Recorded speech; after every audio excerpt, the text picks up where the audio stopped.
Welcome to hashtag Make It Gay, the social network. I'm Gaby Dunn, producer / genius / the inventor of Facebook. This is a queer cast live read of David Fincher and Aaron Sorkin's male pain, self-serious masterpiece, The Social Network. And I'm going to let our director, Karl Usdin, introduce everybody and say who they're playing. And then we will get started. Thank you, Gaby. Hello. Can everyone, are we good? Yes? Yeah. Okay, great. Yes, this is The Social Network. I'm going to introduce our cast. The role of Mark Zuckerberg will be played by Akana. Hello. The role of Eduardo Saverin will be played by Jasika Nicole. Hello. The role of Sean Parker, inventor of Facebook, will be played by Theo Germaine. Hi. We've got the Winklevoss Twins, Cameron Winklevoss, played by Brian Michael Smith. Hello. And twin brother Tyler Winklevoss, played by Robin Roemer. Oh, hey. Uncanny. Truly. The role of Divya Narendra will be played by Fawzia Mirza. I only hang out with twins. Perfect. The roles of Erica, Christy, and Marilyn will all be played by Jen Richards. Hey, everybody. The role of Gage will be played by Brittani Nichols. Hello, I'm an Esquire.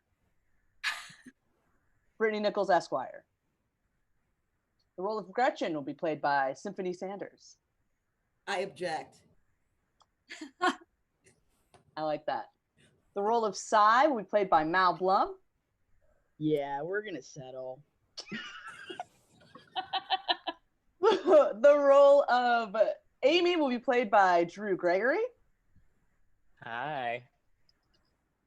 The roles of Chris, Dustin, Larry Summers, and Bill Gates will be played by Jess Tom.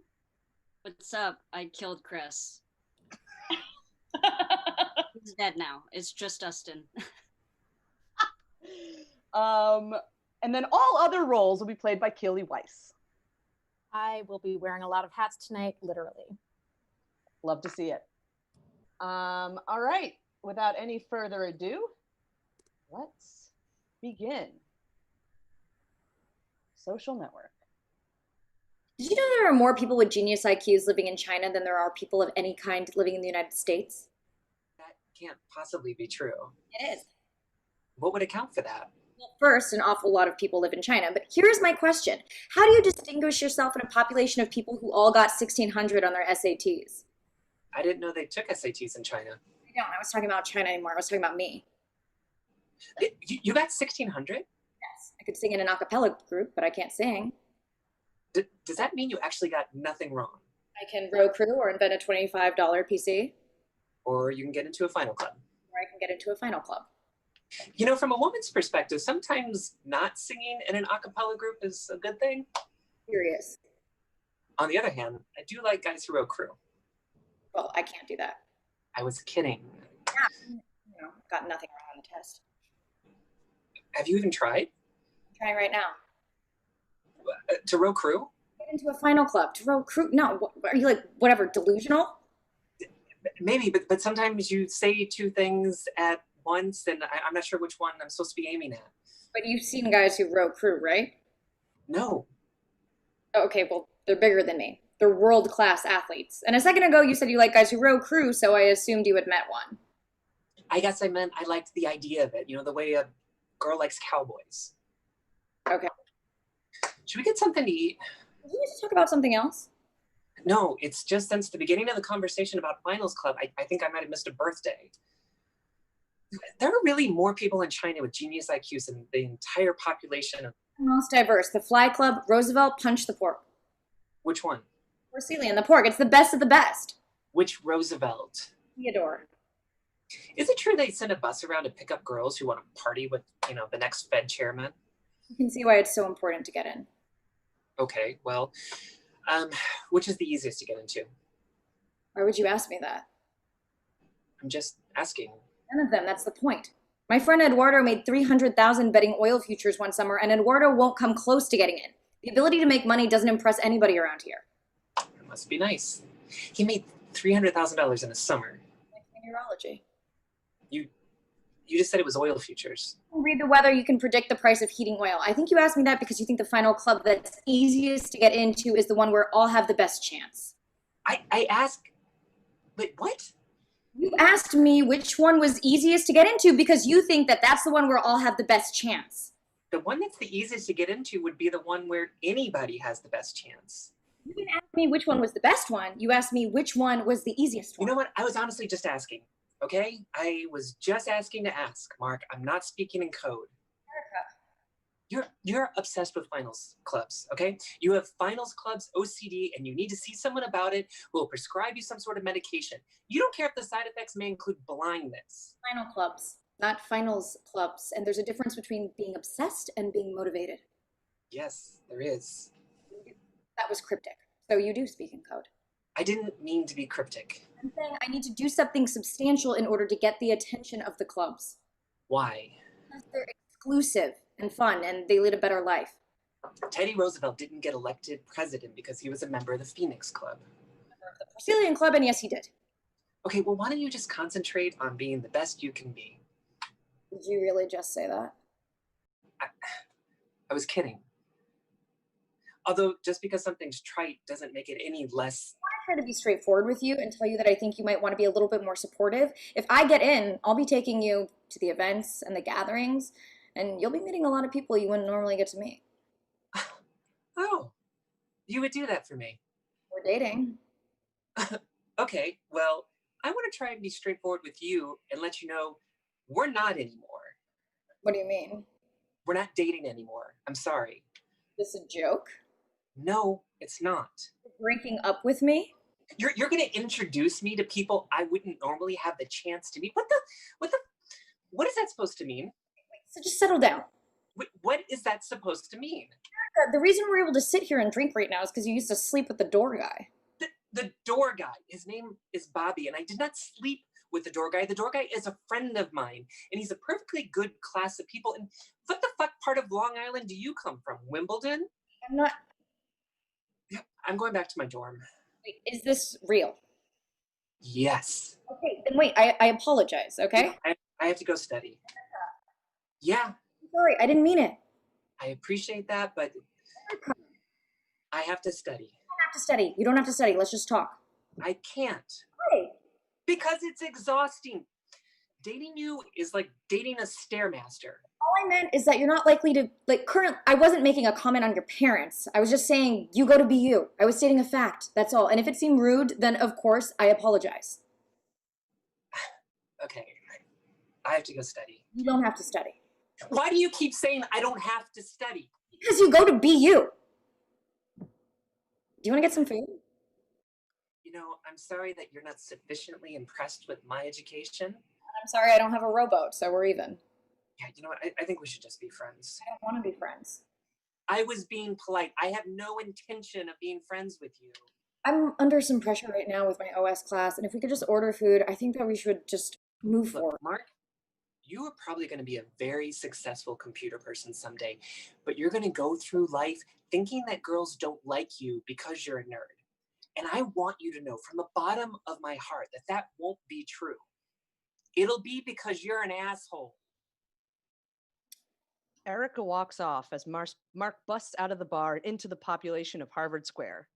As Mark continues on, he passes a group of people heading in the opposite direction for a party. The pulsing intro of a song crashes in what will take us through the following sequence. Title, Harvard University, Fall 2003.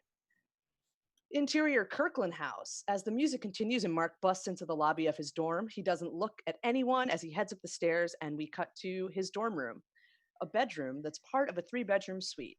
The music continues as he walks in, flicks his laptop on without looking at it, and walks out of frame as we follow Mark to his mini fridge where he pulls out a Beck's beer.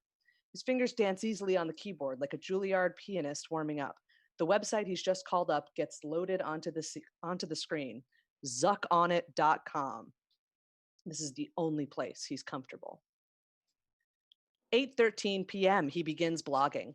Erica Albright's a bitch. Do you think that's because her family changed their name from Albrecht, or do you think it's because all BU girls are bitches?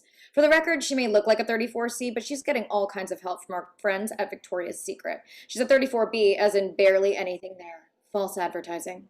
9:48 p.m. Truth is, she has a nice face. I need to do something to help me take my mind off her. Easy enough, except I need an idea. Billy Olson walks into the room carrying a six-pack. He sits on the bed behind Mark and opens one for himself. Mark has moved his mouse to an icon on his desktop labeled Kirkland Facebook. He clicks and opens it. A menu of photos appear. He blogs again. A little intoxicated, I'm not gonna lie. So what if it's not even 10 p.m. and it's a Tuesday night? The Kirkland Facebook is open on my desktop, and some of these people have pretty horrendous Facebook pics. Billy Olson's sitting here and had the idea of putting some of these next to pictures of farm animals and have people vote on who's hotter. I think he's onto something. Interior, a bus at night. It resembles the kind of bus that would take you to the rental car place, but on board are 24 college girls who are dressed for a party. Last-minute makeup touch-ups are being done and a joint is being passed. We cut back to Mark's room, 10:17 p.m. Yeah, it's on. I'm not going to do the farm animals, but I like the idea of comparing two people together. It gives the whole thing a very Turing feel, since people's ratings of the pictures will be more implicit than, say, choosing a number to represent each person's hotness like they do on hotornot.com. The first thing we're going to need is a lot more pictures. Unfortunately, Harvard doesn't keep a public centralized Facebook, so I'm going to have to get all of the images from the individual houses that people are in. Let the hacking begin. We see the exterior of one of the final clubs. A bouncer is manning the velvet rope that guards the thick wooden red double doors that lead to, believe it or not, one of the most exclusive clubs in the world. 4 college girls are already waiting in line, but that number's about to grow as the bus pulls up and opens its doors. We cut back to Mark's dorm room. There are 2 more kids in the room with Mark, Dustin Moskovitz and Chris Hughes. First up is Kirkland. They keep everything open and allow indexes in their Apache configuration, so a little wget magic is all that's necessary to download the entire Kirkland Facebook. Kids stuff. On the computer screen, we've been seeing him download pictures after picture of Harvard girls. Back to the final club. 3 co-eds are talking to the bouncer. The bouncer looks up at 2 handsome club members. The members give him the nod, and the 5 co-eds are let past the velvet rope. The club president is addressing the guests from the top of the stairs. Excuse me, everybody. You are at one of the oldest, one of the most exclusive clubs, not just at Harvard, but in the world. And I want to welcome you all to Phoenix Club's first party of the fall semester. Back to Mark's dorm room. Mark finishes another drink and gets back to his work. It is now 1:03 a.m.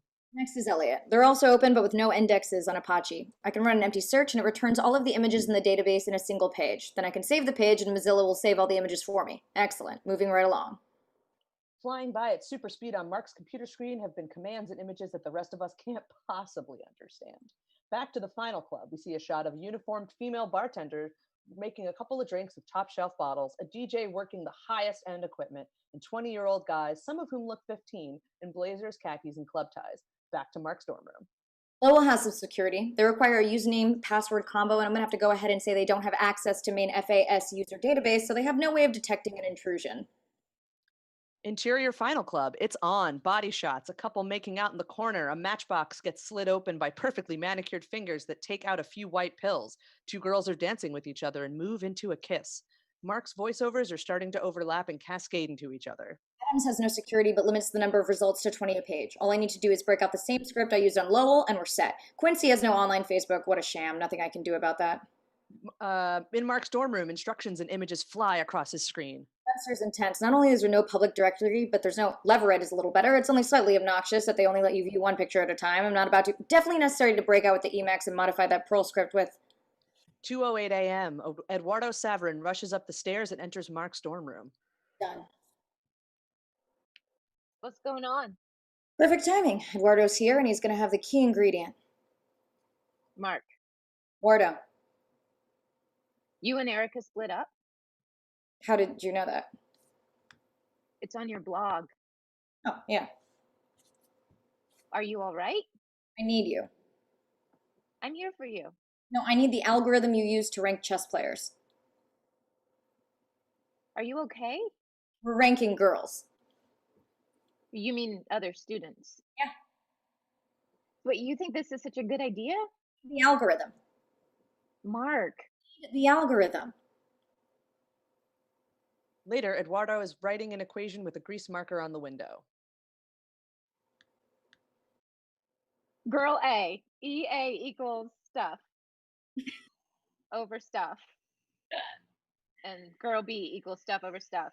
Okay, so give each girl a base rating of 1400. At any given time, girl A has a rating RA and girl B has a rating RB. When any two girls are matched up, there's an expectation of which will win based on their current rating, right? Yes, and those expectations are expressed this way. Let's write it. We go back to the final club. The two girls who we just saw get let in are now dancing on a table in their underwear. Back to Mark's room. Mark makes a few last keystrokes and a new website comes up on the screen. Face mash. Mark makes a few more keystrokes and two pictures of two Harvard girls come up on the screen. The one on the left. The one on the left. Mark clicks the girl on the left and another picture takes the place of the girl on the right. On the right. Mark clicks the girl on the right while another picture takes the place of the girl on the left. Still the right. Still the right. It works.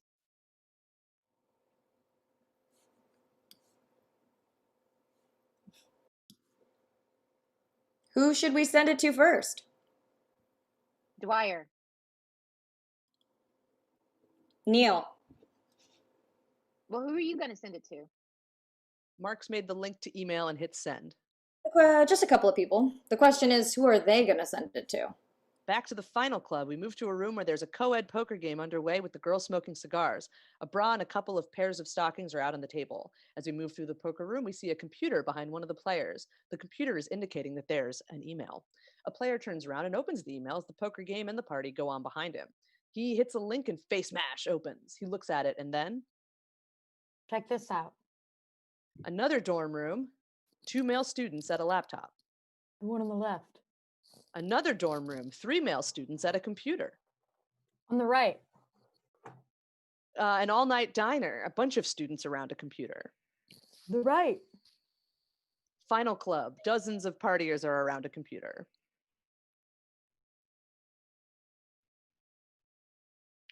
That's That's my my roommate. roommate. Cyber cafe, a bunch of students around the computer. This is pathetic. Another dorm room, a few students gathered at a computer. On the left. Another dorm room, another computer. On the right. Another dorm room, this time just a single student in his pajamas as he looks at two pictures of girls side by side. Another dorm room, and another single student voting. And a dorm room, in the background, a girl is at her computer, and in the foreground, Erica, Mark's date from earlier, is sitting in bed taking notes from a textbook. Oh, shit. Albright? He blogged about you. You don't want to read it. Erica ignores her roommate. We see her mortification as she reads, and at that moment, three guys appear in her open doorway. They're baked and smiling, and one of them is holding a bra. Erica. Erica looks over. This yours? Get the hell out of here. The three guys go on their drunken way as we slowly push in on Erica, who's frozen in her humiliation. And then we cut to a Harvard dorm room. The left. A coffee house. The Right. The dining hall. left. Up. A girls' dorm room. Right. Right. Right. And back to Mark's dorm room as sets of photos go flying by on his computer screen. Mark is staring at the chaos of activity he's created in the middle of the night. This is an awful lot of traffic. I think maybe we should shut it down before we get into trouble. Mark ignores him as we pre-lap a phone ringing and cut to a bedroom. A man named Cox is asleep next to his wife. It's his phone that's ringing. He wakes up and answers it. Hello? Wait, what? At 4 a.m? This is intercut with the Harvard Communications Office. A tired grad student spends the night monitoring the campus computer system and is looking at his computer. Well, there's a very unusual amount of traffic to the switch at Kirkland. You're saying it's unusual for 4 a.m? No, this would be unusual for a halftime at the Super Bowl. All right. He hangs up the phone. I have to go in. What's going on?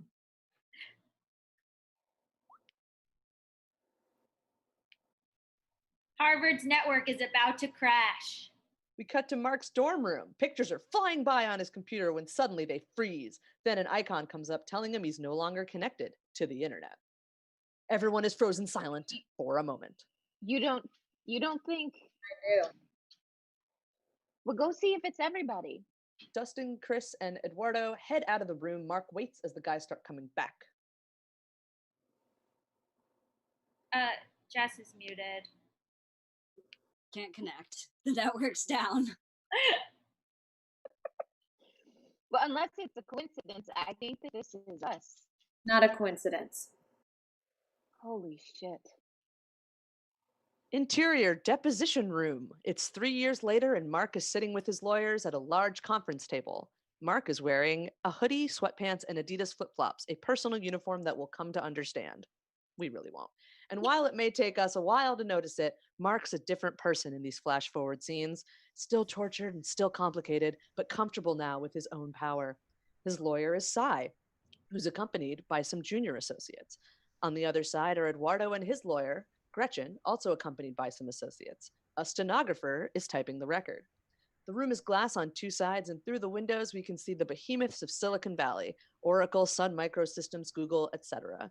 Gretchen is taking Mark's deposition. So you were called in front of the ad board? That's not what happened.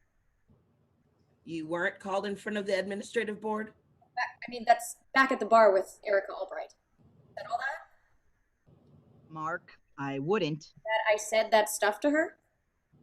I was reading from the transcript of her deposition, so... Closer.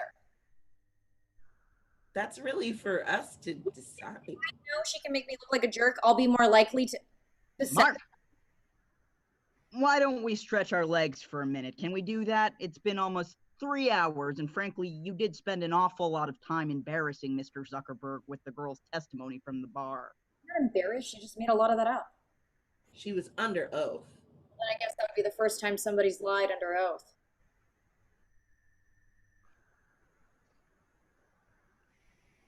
People are stretching and getting coffee and talking quietly. Mark stays in his seat. Marilyn, a second-year associate who's on Mark's legal team, is still sitting too, about 4 seats down from Mark. The site got 2,200 hits within 2 hours. 1,000. What? 22,000.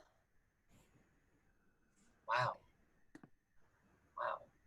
We cut to the Charles River at dawn. The Harvard crew is practicing on 2-man sculls. There are 3 boats that are running roughly even with each other. Yes. Those guys are just freaking fast. We pull back to reveal that there's a 4th boat, which is already 5 boat lengths ahead of the other 3. The 4th boat is being crewed by Cameron and Tyler Winklevoss, identical twins who stepped out of an ad for Abercrombie and Fitch. They know that the others aren't in their class, and even though they're highly competitive athletes, they don't like showing anyone up, least of all their teammates. Is there any way to make this a fair fight? We could get out and swim. I think we'd have to jump out and drown. Or you could row forward and I could row backward. We're genetically identical. Science says we'd stay in one place. Row the damn boat. So the Winklevoss twins kick into full gear and open up an even wider lead as we go to the dining hall. The room's a couple of 100 years old and magnificent. Long, heavy mahogany tables are dotted with club members having breakfast. A porter in a white jacket is setting copies of the Crimson, Harvard student newspaper, at the table occupied by Cameron and Tyler, whose trays are loaded with mountains of eggs and pancakes and carbs. Divya Narendra sits down next to them, holding a copy of the Crimson. What's up? You guys hear about this? What? 2 nights ago, a sophomore choked the network from a laptop at Kirkland. Really? 4 a.m. Tyler picks up a copy of the Crimson and begins reading. How? He set up a website where you vote on the hotness of female undergrads. What were we doing that none of us heard about this? Oh, I don't know. A 3-hour low-rate run, technical row before breakfast, a 4-course load before breakfast, another 3 hours in the tank and studying. I don't know how we missed that. Well, how much activity was on this thing that he...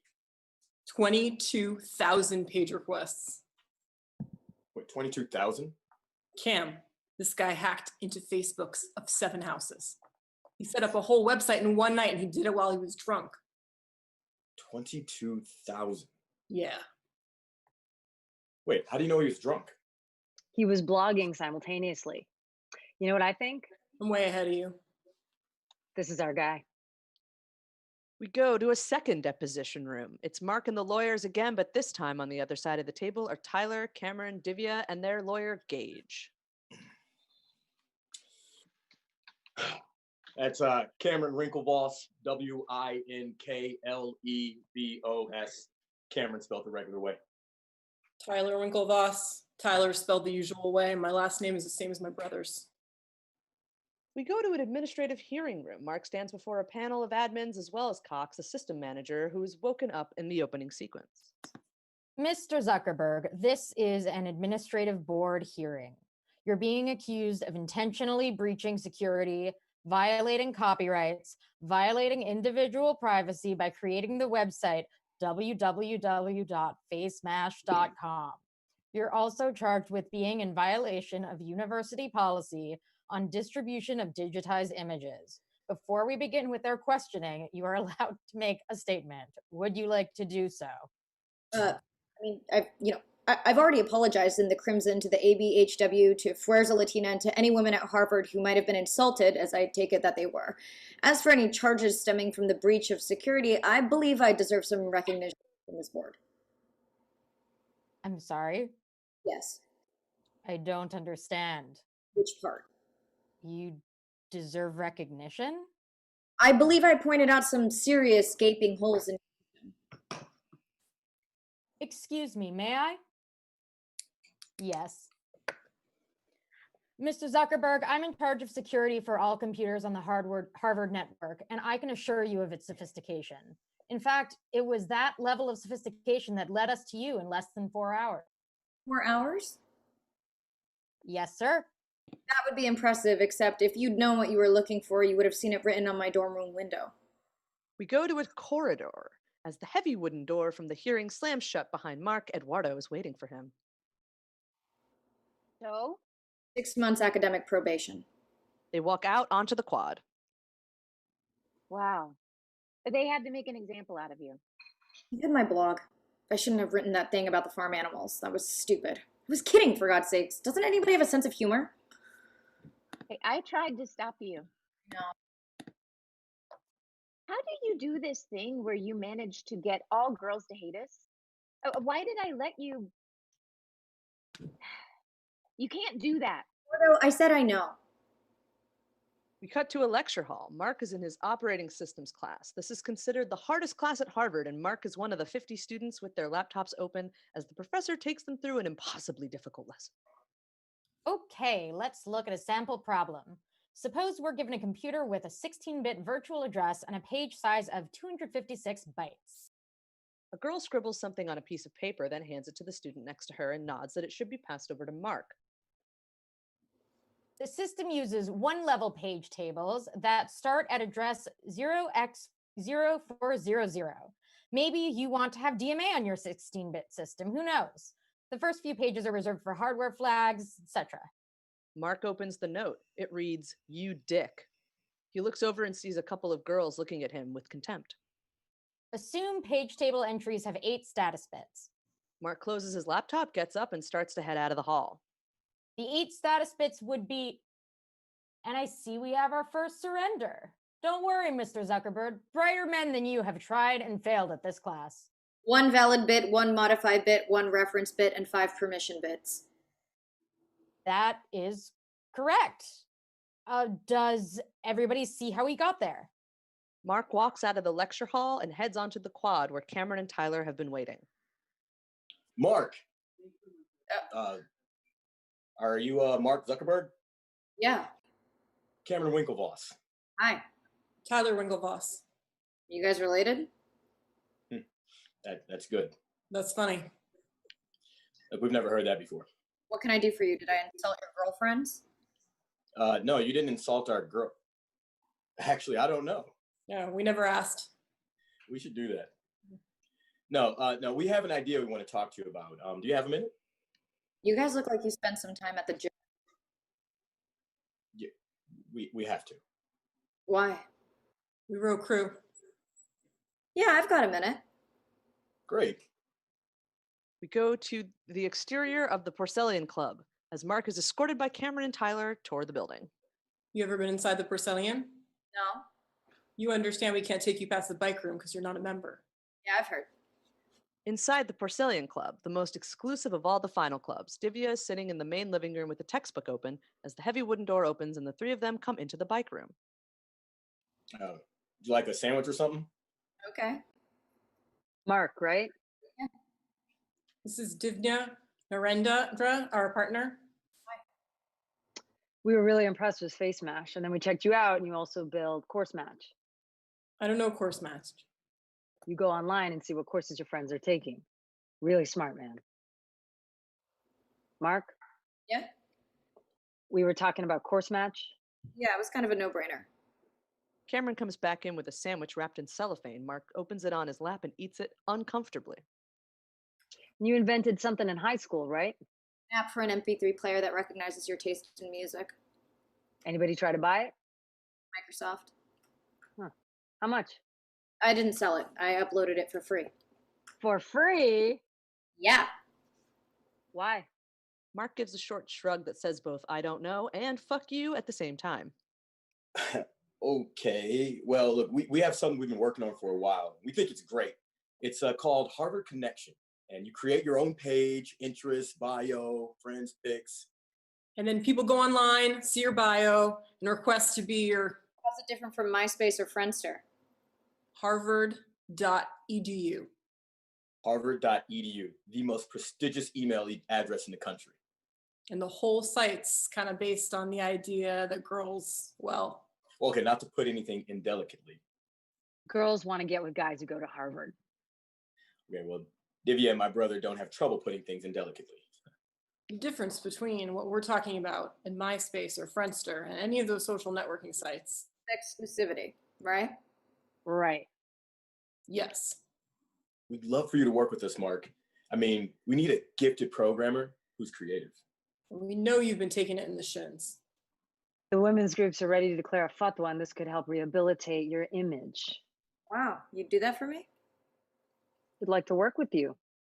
Like our first programmer graduated and went to work at Google. Our second programmer got overwhelmed with schoolwork. We need to build the site and write the code, and we'll provide. I'm in. Yeah, the money. Wait, what? I'm in. Awesome. Cut to the second deposition room, the Winklevosses and Divya with Gage. That's what you said? It was 3 or 4 years ago. I don't know what I said. Cut to the first deposition room, Eduardo with Gretchen. When did you come to Eduardo? I don't understand that question. Back to the second deposition room. Do you remember answering in the affirmative? Affirmative? First When deposition room. When did you come to Eduardo with the idea for Facebook? It was called the Facebook then. Second deposition room. This doesn't need to be that difficult. Currently in the middle of different lawsuits. Did you answer affirmatively when Tyler and Cameron Winklevoss and Divya Narendra asked you to build Harvard Connection? Did you say yes? I said I'd help. Back to the first deposition room. When did you approach Mr. Saverin with the idea for the Facebook? I wouldn't say that I approached him. Sigh. You can answer the question. At a party at Alpha Epsilon Pi. What's that? Jewish fraternity. It was Caribbean night. We go to a large multi-purpose room at night. The hall has been converted into Alpha Epsilon Pi Caribbean Night 2003. It's a terribly sad party, nothing like what we saw at the final club party earlier. Some potted palm trees have been brought in along with a steel drum set. A table with a punch bowl and assorted cookies is nearby. Eduardo, in baggy cargo shorts and a Hawaiian shirt buttoned up to the top, is standing with a few similarly dressed friends, including Dustin Moskovitz and Chris Hughes, in the sparsely populated room. On the other side of the room are a few girls. One of the girls is wearing a bikini over her clothes. A television monitor has been set up with a DVD running of Niagara Falls. It's not that guys like me are generally attracted to Asian girls. It's that Asian girls are generally attracted to guys like me.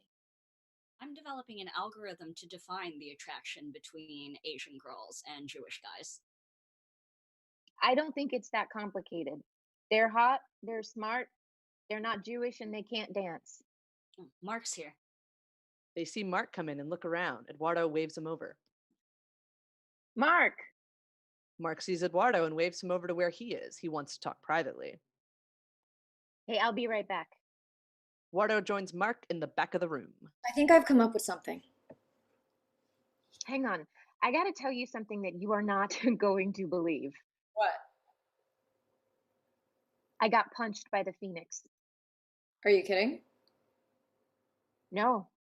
I mean, it's just the first of the 4-step process, but they slipped the invitation under my door tonight. So I go to the first punch party tomorrow, and if they like me... By the Phoenix. It was, I mean, it was probably just a diversity thing. It was just a diversity thing. I'll just ride that horse until... Wait, what did you want to talk to me about? Mark? Yeah. You said you've come up with something? Yeah, I think I've come up with something. Come outside. It's 20 degrees outside. Stare at that loop of Niagara Falls, which has nothing to do with the Caribbean. They walk out to the quad and they're immediately met by the freezing cold air. People came to face Mash in a stampede, right? Yeah. It wasn't because they saw pictures of hot girls. You can go anywhere on the internet and see pictures of hot girls. Yeah. It was because they saw pictures of girls that they knew. People want to go on the internet and check out their friends. Why not build a website that offers that? Friends, pictures, profiles, whatever you can. Visit, browse around. Maybe it's somebody you just met at a party. I'm not talking about a dating site. I'm talking about taking the entire social experience of college and putting it online. I can't feel my legs. No, I'm totally psyched about this too, but Wardo? Cut to the first deposition room. It would be exclusive. Back to the quad. You have to know the people on the site to get past your own page, like getting punched. Yeah, that's good. That's new. It's like a final club, except we're the president. Back to the first deposition room. I told him I thought it sounded great. It was a great idea. There was nothing to hack. People were going to provide their own pictures, their own information, and people had the ability to invite or not invite their friends to join. See, in a world where social structure was everything, that was the thing.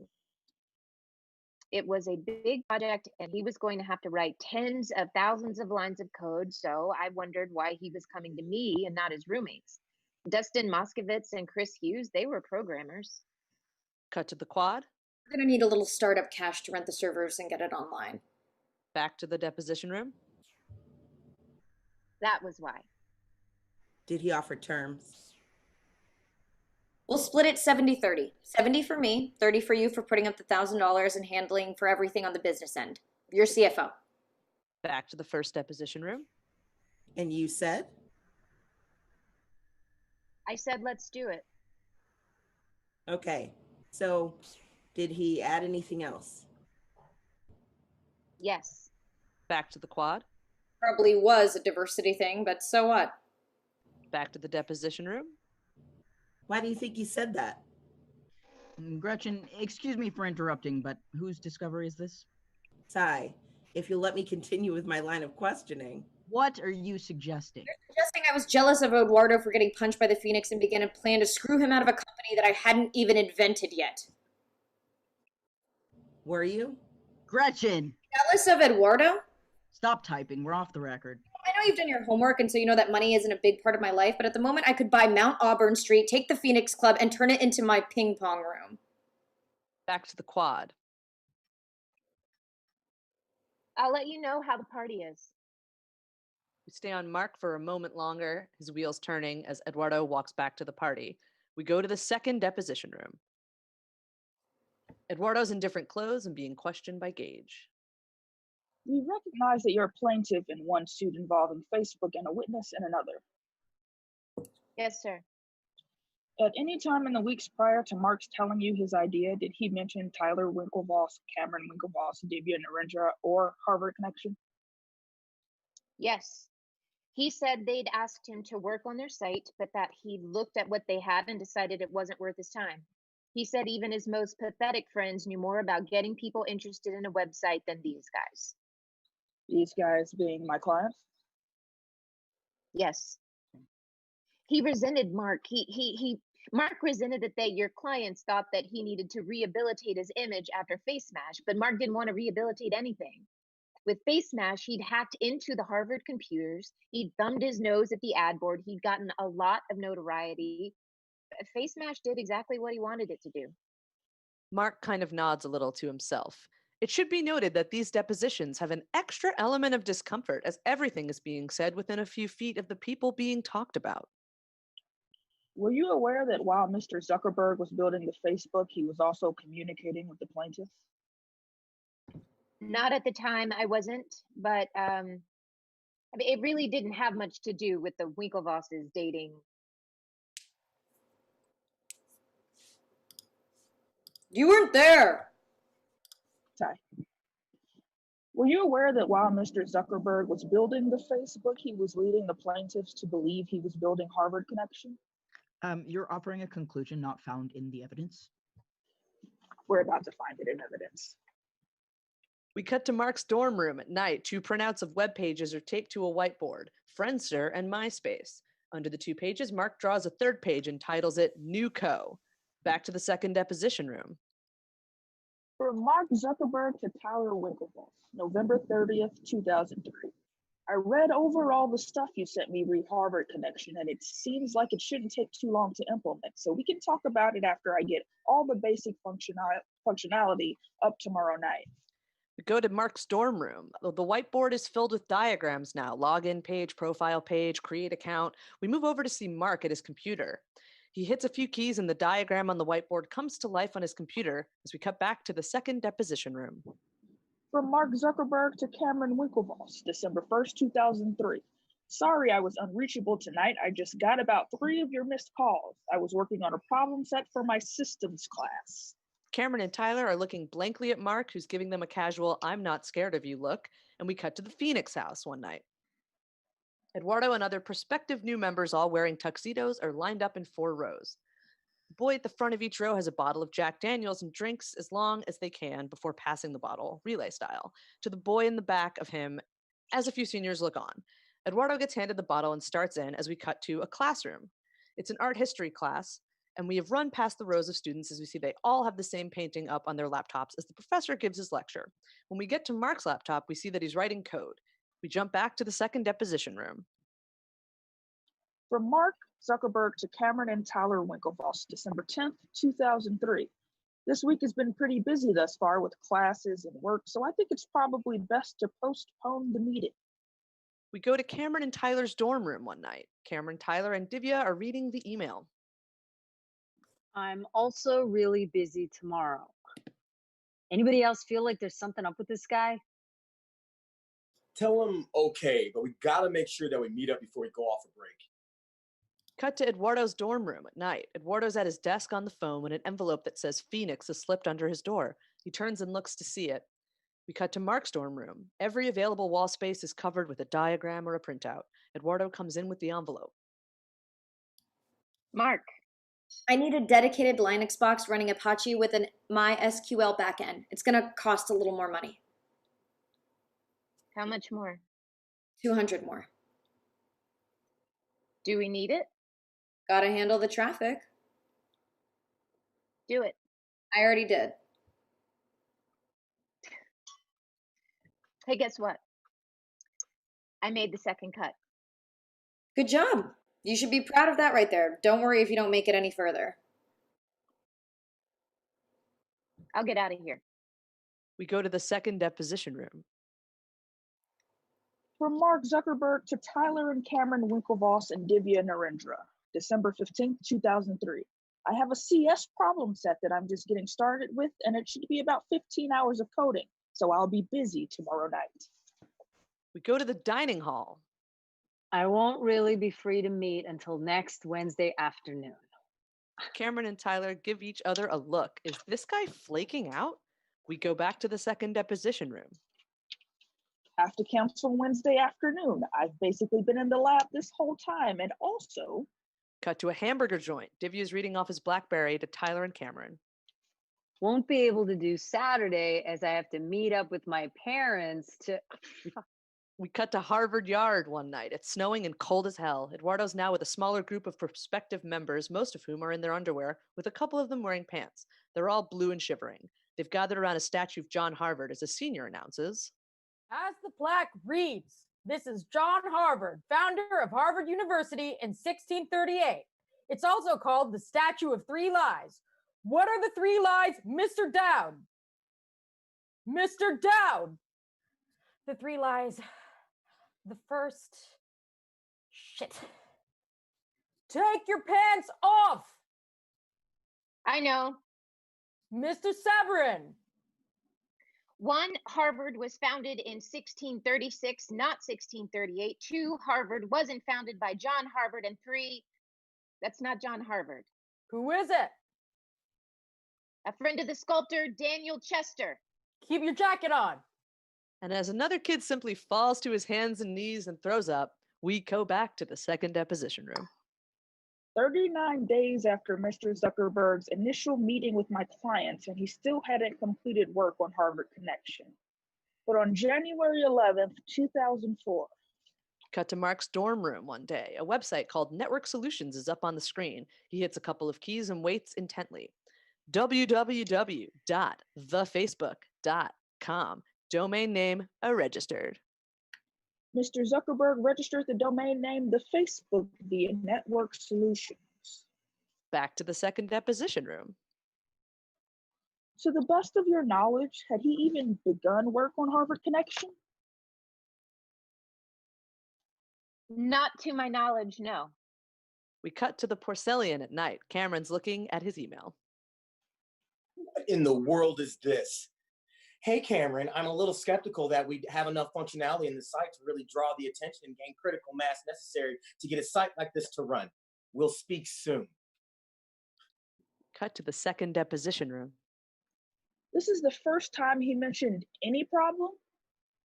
Yes, it was. You sent 36 emails to Mr. Zuckerberg and received 16 return emails, and this was the first time he indicated he was not happy. That's correct. He had 42 days to study our system and get out ahead on. You see any of your code on Facebook? Sai, could you? Mark. Did I use any of your code? You stole our whole goddamn idea. Fellas. Match.com for Harvard guys? Can I continue with my deposition? You know, you really don't need a forensic team to get to the bottom of this. If you guys were the inventors of Facebook, you'd have invented Facebook. I can't wait to stand over your shoulder and watch you write us a check. No shit. Let's continue. Divya is still staring at Mark, who just smiles a little as he looks down. February 4th, 2004. We cut to a computer science lab. Mark is working at a station. We can see through the windows that it's a frigid, snowy February day in Cambridge, but Mark's in his hoodie and cargo shorts nonetheless. It looks like he hasn't slept in days. On his monitor, we can see that he's working on the profile page for the Facebook. Dustin Moskovitz steps up to him quietly. Mark, there's this girl in your art history class. Her name is Stephanie Addis. Do you happen to know if she has a boyfriend? Have you seen her with anyone? And if not, do you happen to know if she's looking to go out with anyone? Dustin, people don't walk around with a sign on them that says... And Mark stops short right there because in his head, he's just discovered the cure for cancer. Mark? Outside the computer science building, Mark, with his backpack rough stuffed, comes flying out of the building and into the snow, barely keeping his balance on the ice. We cut to Kirkland House lobby. The heavy door bursts open and Mark comes busting through. He makes his way with speed and intent up a flight of stairs. Then another, and then another, until he gets to his floor. He sprints down the hall towards his room and barely notices Eduardo leaning against the door. We were supposed to meet at 9. Mark is searching the pockets of his shorts for his keys. Have you slept yet? Mark opens the door and they go into his suite. I have to add something. What? Mark's in his own world as he sits at the computer and calls up the Facebook. The homepage fills the screen. Shit. That looks good. That looks really good. Clean and simple. No Disneyland, no live nude girls. The camera surveys the screen as Mark slips through some functions to show Eduardo, and we see things that are now familiar. A photo, gender, profile, list of attributes, a poke application, etc. But watch. Mark quickly writes out several lines of code. What did you write? Mark goes back to the profile page. There's a new area to be filled in. Relationship status. Interested in. This is what drives life at college. Are you having sex or aren't you? It's why people take certain classes and sit where they sit and do what they do. And it's center, you know? That's what the Facebook is going to be about. People are going to log on because after all the cake and watermelon, there's a chance they're actually going to get laid. Meet a girl. Yes. That is really good. That's it. What do you mean? It's ready. It's ready? Yeah. But right now? That was it. And here's the masthead. You made a masthead. Yeah. Eduardo Saverin, co-founder and CFO. Yeah. You have no idea what that's going to mean to my father. I do. When's it going to go live? Right now. Get your laptop out. Why do we need my laptop? Because you've got emails for everyone at the Phoenix. I'm not sure if it's going to be cool with them that I spam their... It's not spam. Well, no, I know it's not spam. Poor friends, it'll just bounce around the Dworkin. I haven't gotten in yet. These guys know people, and I need their emails. Sure. Good. Eduardo takes out his laptop. Give me the mailing list. Jabberwock12.listserv@harvard.edu. These guys, they're literary geniuses because the world's most obvious Lewis Carroll reference. But they're not so bad. I'm just saying. You're right. The site's live. They hit send. You know what? Let's go get a drink and celebrate. I'm buying. Mark? Mark doesn't hear him. We just see Mark's head from the back, and it's ever so slightly bobbing back and forth. Mark? Are you praying? We cut to the dining hall. The Crocodillos, Harvard's oldest male a cappella group, are singing at the front of the hall in their usual uniform of white tie and tails for a packed crowd of students and parents. Incongruously, but with surprisingly nice results, the group is covering a song from All for One, I Swear, and the pub full of students is loving it.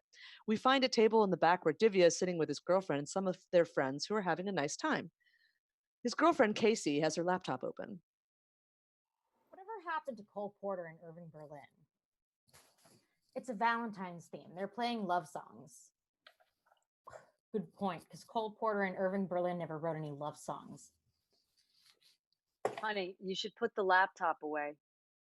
Seven different people spammed me the same link. Casey? She clicks on the link. What is it? I don't know, but I'm really hoping it's cats that look like Hitler, because I can never get enough of that. Divya swivels the laptop toward himself. He starts quickly scrolling and reading it, and we push in on his face as the blood starts draining away. Div, what? He shuts the laptop, grabs it off the table, puts it back. People are starting to turn and see what the commotion is about as the singing continues. What is wrong? Divya starts to bolt out of the pub. His foot gets caught in a chair leg and he falls hard, face first to the floor. It's fine. He starts out again, then comes back for his coat, grabs it, starts out, and falls down all over again. Finally, he's got it together and flies out of the pub and runs across campus to the boathouse. In the boathouse, Cameron and Tyler are rowing in a large practice tank, a simulator with a hull, oars, and rowable water. Divya charges in from the cold with his laptop and a copy of The Crimson in his hands. Hey. Not now. We need 20 minutes. Hey. Okay, I just wanted to let you know Zuckerberg stole our website. Tyler stops rowing, and then Cameron. They look at Divya. Mark Zuckerberg stole our website. It's been live for more than 36 hours.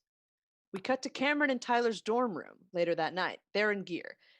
Cameron's talking on the phone with his father and holding The Crimson. Divya's on his cell phone looking for Mark, and Tyler has his desktop computer open to the Facebook and is studying it. Ty, the lawyer's on the phone with Dad. I'm here with my brother Tyler, our business partner Divya. Welcome to the Facebook. The Facebook is an online directory that connects people through different social networks. You must have a harvard.edu address to register. Yeah, that's right. Yeah, I called earlier. I'm looking for Mark Zuckerberg.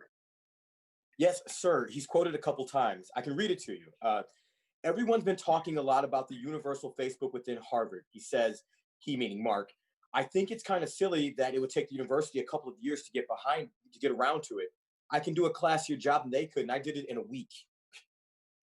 Tell him Divya Narendra called. I appreciate it. Yeah, no, I know. That's how he talks. As of yesterday evening, Zuckerberg said over 650 students had registered to use the Facebook.com. He said he anticipated 900 students would have joined the site by this morning. Yeah, that was Divya, just reading that 650 students signed up on the first day. If I were a drug dealer, I couldn't give free drugs to 650 people in one day. And this guy doesn't have 3 friends to rub together to make a 4th. Okay, guys, please, come on. Yes, that's what we'll do, Mr. Hotchkiss. Yeah, we'll put it all together and we'll email it to you. Well, no, you won't be able to get on the website yourself because you don't have a Harvard. Okay, you know what? It would be easier for us just to email it to you. No, I'm sure you're right. This is a good guy. It's just Wow. And he's very bright, yes, and I'm sure he didn't mean to do what he did. Yeah. Thank you very much, Dad. Yeah, all right. Love you too. He hangs up. This is a good guy. Look, we don't know that he's not a good guy. We know that he stole our idea. We know he lied to our faces for a month and a half. He never lied to our faces. He never saw our faces. He lied to our email accounts, and he got himself a 42-day head start because he knows what apparently you don't, which is that getting there first is everything. Look, I'm a competitive racer, Div. I don't think you need to school me on the importance of getting there first. Thank you. All right. That was your father's lawyer? It was his in-house counsel. He'll look at it, and if he thinks it's appropriate, he'll send a cease and desist letter. What's that going to do? What? You want him to hire an IP lawyer and sue him? No, I want to hire the Sopranos to beat the shit out of him with a hammer. We don't even have to do that. That's right. We can do that ourselves. No, hey. I'm 6'5", 220 pounds, and there's 2 of me. I'm with this guy. And I'm saying let's calm down until we know what we're talking about. How much more information are you waiting for? We met with Mark 3 times. We exchanged 52 emails. We can prove that he looked at the code. What is that? What is that on the bottom of the page? It says a Mark Zuckerberg production. On the home page? On every page. Shit. I need a second to let the classiness waft over me. Look, I just think... Cam, they wrote, Zuckerberg said that he hoped the privacy options would help to restore his reputation following student outrage over facemash.com. That's exactly what we said to him. He's giving us the finger in the crimson. Now we're waiting for Dad's lawyer to look stuff over. We could at least... No. We could at least get something going in the paper so that people know that, I don't know, thing is in dispute. We're not going to start a knife fight in the crimson, and we're not suing anybody. Why not? I don't understand. Come on. Like, why not? I'm going to say it's stupid. Me? Say it. Why not? Because we are gentlemen of Harvard. Okay, this is Harvard. Okay, you don't plant stories and you don't sue people. You thought he was going to be the only one who thought that was stupid? We go to the second deposition room. During the time when you say you had this idea, did you know Tyler and Cameron came from a family of means? A family of means? Did you know that his father was wealthy? I'm not sure why you're asking me that.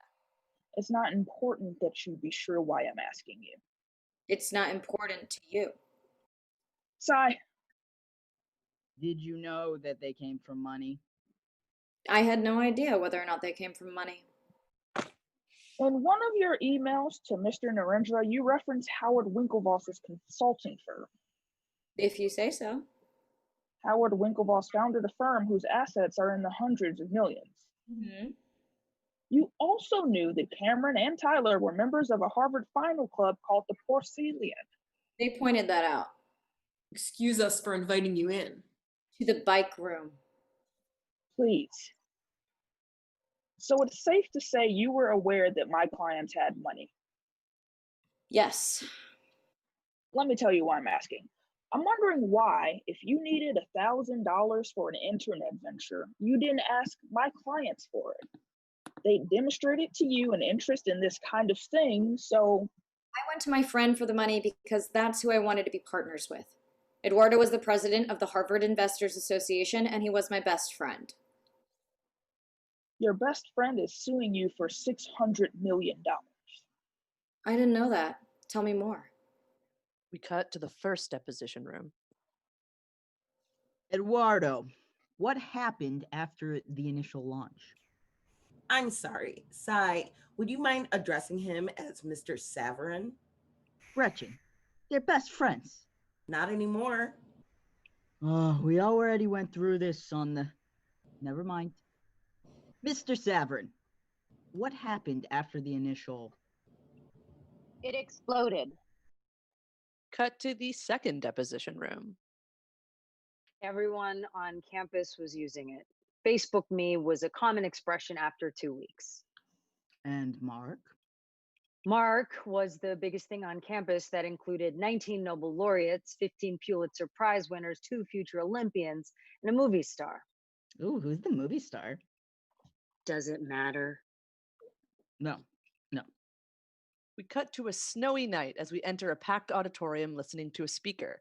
Mark and Eduardo are sitting in the second to last row of the balcony. The light bulb event, the inciting action, was when he was at out-of-town news and picked up a copy of Popular Electronics that had the MIT's Altair kit on the cover. It was a beautiful day, and I was in my room at Radcliffe, and he brought me the magazine and said, "Look at it. It's going to happen without us. We've got to start it now." And so I said, "Okay, you're right. Let's get basic out there." He gets an appreciative laugh from the students. Most of you think you know the rest of the story, but you may not. The beginnings of this industry were very humble. The kit computer on the cover of that magazine... We hear a little muffled giggling coming from the row behind Mark and Eduardo. Had an 8080 microprocessor in it. Unless you paid extra for a 1K memory board, you had 256 bytes.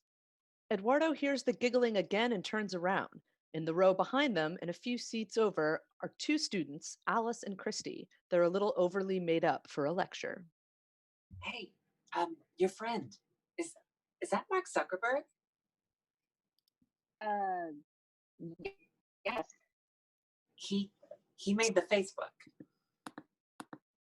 Eduardo smiles a little. This has literally never happened. Yeah.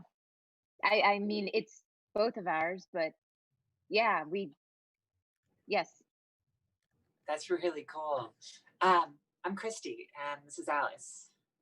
Eduardo can't help noticing, just because it's in his line of sight, that down the row from the girls, someone else is pointing at them and whispering to a friend.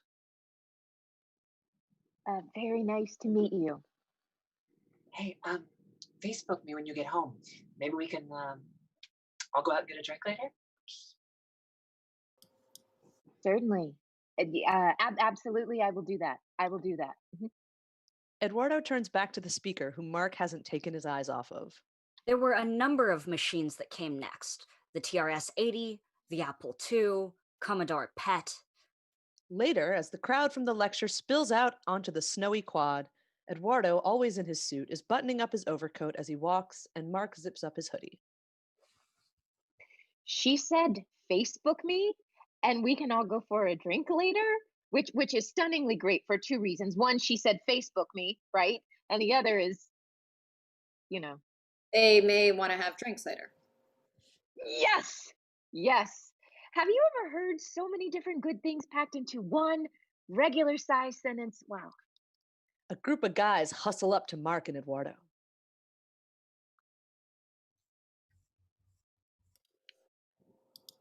Excuse me, Mark? Yeah? I'm Stuart Singer. I'm in your OS lab. Sure. Awesome job with the Facebook. Awesome job. Thanks. I'm Bob. How you doing? You know, I could swear he was looking at you when he said the next Bill Gates could be right in the room.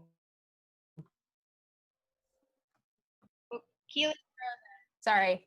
it's okay. Sorry, am I back? Kind of. No, am I back? Kind of, yeah. Okay. Okay, cool. I showed up late. I didn't even know who the speaker was. It was Bill Gates. Shit. That makes sense.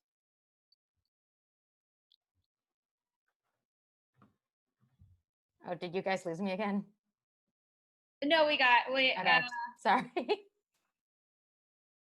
Okay. It's time to monetize the thing. What were their names? Did you hear what I said? When? I said it was time to monetize the site. What does that mean? It means it's time for the website to generate revenue. I know what the word means. I'm asking, how do you want to do it? Advertising. No. We've got 4,000 members. Because the Facebook is cool. If we start installing pop-ups for Mountain Dew, it's not going to be cool anymore. Well, I wasn't thinking Mountain Dew, but at some point, and I'm talking, as the business end of the company, the site. We don't even know what it is yet. Okay, we don't know what it is. We don't know what it can be. We don't know what it will be. We know that it's cool, and that is a priceless asset. I'm not giving it up. When will it be finished? It won't be finished. That's the point. The way fashion's never finished. What? Fashion. Fashion is never finished. You're talking about fashion? Really? You? I'm talking about the idea of it, and I'm saying it's never finished. Okay, but they managed to make money selling pants. Eduardo has seen something on the top of Mark's mantle. Mark, what is this? What? Eduardo holds up a letter that's on a lawyer's stationery. This. It's called a cease and desist letter. What were their names? Who? The girls. Eduardo's speed reading the letter. When did you get this? About 10 days ago, right after we launched the site. Jesus Christ. Hey, the girls. What were their names? They're saying, the Winklevoss twins are saying that you stole their idea. I find that to be a little more than mildly annoying.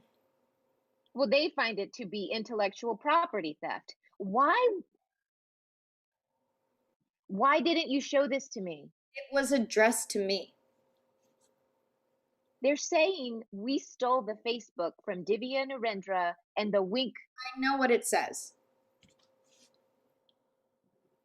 Did we? Did we what? Don't screw around with me now. Look at me. The letter says that we could face legal action. No, it says that I could face legal action. It's from a lawyer, Mark. They must feel that they have some grounds for. The lawyer is their father's house counsel. Do they have grounds? The grounds are our thing is cool and popular and Harvard Connection is not. Warder, I didn't use any of their code. I promise I didn't use anything. A guy who builds a really nice chair doesn't owe money to everyone who has ever built a chair. They came to me with an idea. I had a better one. Why didn't you show me the letter? I didn't think it was a big deal. If there is something wrong, if there is ever anything wrong, you can tell me. Okay, I'm the guy that wants to help. This is our thing. Is there anything you need to tell me? No. What are we doing about this? I went to a 3L at Student Legal Services and he told me to write them back. What did you say? We jump to the second deposition room. When we met in January, I expressed my doubts about the site, where it stood with graphics, how much programming was left that I had not anticipated.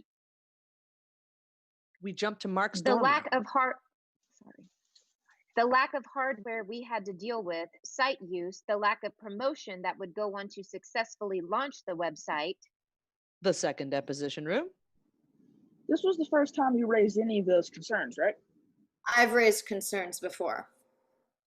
Bullshit. Not to us. Gentlemen, I'm talking about at the meeting in January to which this letter is referring. Yeah. Let me rephrase this. You sent my clients 16 emails. In the first 15, you didn't raise any concerns. Is that a question? In the 16th email, you raised concerns about the site's functionality. Were you leading them on for 6 weeks? No. Why hadn't you raised any of these concerns before? It's raining. I'm sorry? Just started raining. Mr. Zuckerberg, do I have your full attention? No. Do you think I deserve it? What? Do you think I deserve your full attention? I had to swear an oath before we began this deposition, and I don't want to perjure myself, so I have a legal obligation to say no. Okay. No, you don't think I deserve your attention. I think if your clients want to sit on my shoulders and call themselves tall, they have a right to give it a try. But there's no requirement that I enjoy sitting here listening to people lie. You have part of my attention. You have the minimum amount. The rest of my attention is back at the offices of Facebook, where my colleagues and I are doing things that no one in this room, including and especially your clients, are intellectually or creatively capable of doing. Did I adequately answer your condescending question? Gage looks casually at Mark. Mark doesn't meet his gaze or the looks from Divya, Tyler, and Cameron. Well, I've got 12:45. Why don't we say that's lunch? Back at 2:30? Everyone gets up and we go to Mark's dorm room at night. So what were their names? Their names were Christy and Alice. They want to have drinks tonight. We cut to the men's room. It's a nice men's room, mahogany stalls, and a nice club in Cambridge. We hear the thumping of house music coming from the club. And then one of the wooden stall doors flies open and Eduardo is shoved in, followed by Christy, who did the shoving. She's all over him as she presses him back against the divider. Eduardo's hands are sliding under Christy's white shirt and finding the red bra when they hear a noise. Someone's gone into the next stall. Shit. Hey, I don't care. Christy keeps him pinned against the divider as she reaches down and unbuckles his belt. And then he hears another noise from the stall next door, a thump against the divider. Christy's got his fly unzipped. Eduardo looks down at the space between the stalls. He sees a pair of Adidas flip-flops.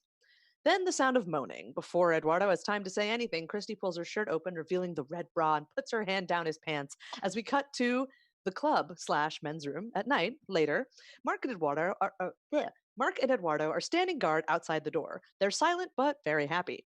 A guy comes along to use the men's room. Sorry, it'll just be a minute. Some girls are freshening up in there. Tweet. The guy goes off. Eduardo taps Mark. We have groupies. Mark can't help but smile. Then he sees something. I'll be right back. Mark, where are you going? Mark? Mark makes his way through the crowd toward a round booth. A girl is sitting there, and even though her back is to Mark, he can recognize her. She's with a girlfriend and 3 guys. When he makes it to the booth, he says, Erica? Erica from the opening scene turns her head and looks up to see Mark. She's looking sexy for her Friday night on the town, and the 3 guys she's with are studs. A few more friends of theirs are standing around at the edges of the booth. Hi. I saw you from over there. I didn't know you came to this club a lot. It's my first time. Mine too. Could I talk to you alone for a second? No, I think I'm good right here. I would love to talk to you alone if we could just go someplace. No, right here is fine. I don't know if you heard about this new website I launched. No. The Facebook? You called me a bitch on the internet, Mark. That's why I wanted to talk to you. So if we could just go somewhere and be alone. On the internet. That's actually why I came over here. You're comparing women to farm animals? I didn't end up doing that, actually, for the record. It didn't stop you from writing it. Is it every thought that tumbles through your head is so clever, it would be a crime for it not to be shared? The internet's not written in pencil, Mark. It's written in ink. And you published that Erica Albright was a bitch right before you made some ignorant crack about my family's name, my bra size, and then rated women based on their hotness. Erica, is there a problem? No, there's no problem. Listen, you write your snide bullshit from a dark room because that's what the angry do nowadays. I was nice to you. Don't torture me for it. If we could just go somewhere for a minute and be alone. No, I don't want to be rude to my friends. Okay. Okay. Good luck with your video game. It was an honest mistake on Erica's part, but a kidney punch to Mark nonetheless. He turns and goes and sees that Eduardo has been standing and watching from a distance with Christy. Hey, that was great. That was the right thing to do. You apologized, right? We have to expand. What? And Mark heads out the door. Is he mad about something? My video's up. We cut to Mark's dorm room. Later that night, the door closes behind Dustin Moskovitz and Chris Hughes. Mark and Eduardo are waiting, and Christy and Alice are sitting on the couch. Everyone's got a beer. We're expanding to Yale and Columbia. Dustin, I want you to share the coding work with me. Chris, you're going to be in charge of publicity and outreach, and you can start by getting a story in the BU student newspaper, The Bridge. They hate doing stories about Harvard. Somebody at the newspaper will be a computer science major. Tell them that Mark Zuckerberg will do 10 hours of free programming. Why do you want to do a story in the BU News? Because I do. Here's the arrangement. Eduardo is CFO and owns 30% of the company. Dustin is vice president and head of programming, and his 5% of the company will come from my end. Chris is director of publicity, and his compensation will depend on the amount of work he ends up doing. Any questions? Who are the girls? Christy and Alice. Hi. Hi. Hello. Hi. Is there anything we can do? No. That's it. Yale and Columbia, let's go. And Stanford. What? And Stanford. It's time for them to see this in Palo Alto. We cut to the first deposition room. Mark is sitting alone in the now empty room. There's a computer on a table in the corner, and Mark makes a few keystrokes and then reads the screen. Marilyn, the young lawyer we met early on, comes in with a plastic salad container in her hand and sits at the far end of the table from Mark, who does not acknowledge her. You don't want any lunch? No. You're welcome to some of my salad. No, thank you. This must be hard. Who are you? Oh, I'm Marilyn Delpy. I introduced myself. I mean, what do you do? I'm a second-year associate at the firm. My boss wanted me to sit in on the deposition case. What are you doing? Checking in to see how it's going in Bosnia. Bosnia. They don't have roads, but they have Facebook. You must really hate the Winklevosses. I don't hate anybody. The Winklevi are suing me the Winklevi aren't suing me for intellectual property theft. They're suing me because for the first time in their lives, things didn't work out the way they were supposed to for them. Go to Tyler and Cameron's dorm room at night. They're both studying when Divya busts in. He's expanding. What? He's expanding to Yale, Columbia, Stanford. It'll be in the Crimson tomorrow. Really? Yeah. Oh, so that cease and desist letter really scared the shit out of him, huh? I want to hire a lawyer to file for injunctive relief and get this website taken down now. Look, everybody, just Every minute the site is up, Harvard Connection becomes less valuable. I want an injunction. I want damages. I want punitive relief. And I want him dead. okay. Look, I want those things too, but we need to think. Okay, then why aren't we doing anything about it? What, because we're gentlemen of Harvard? Because you're not thinking about how it'll look. How will it look? Like, my brother and I are in skeleton costumes chasing the Karate Kid around a high school gym. He's violated Massachusetts state law. When he goes to Connecticut, New York, and California, he'll have violated federal law. Oh. And by the way, he has violated Harvard law. Okay, there's no such thing as Harvard law. Wait, yes, there is. Harvard Student Handbook. Every freshman has one issued to them. Somewhere in this book, it says, You can't steal from another student. Hmm? This is what we needed. We're going to Summers. You can't get a meeting with Larry Summers. Hey, my brother and I pay tuition at this school. We carry a 3.9 GPA at this school. We've won trophies for this school, and we'll be rowing at the Olympics for this school. I want a meeting with the goddamn president of this school.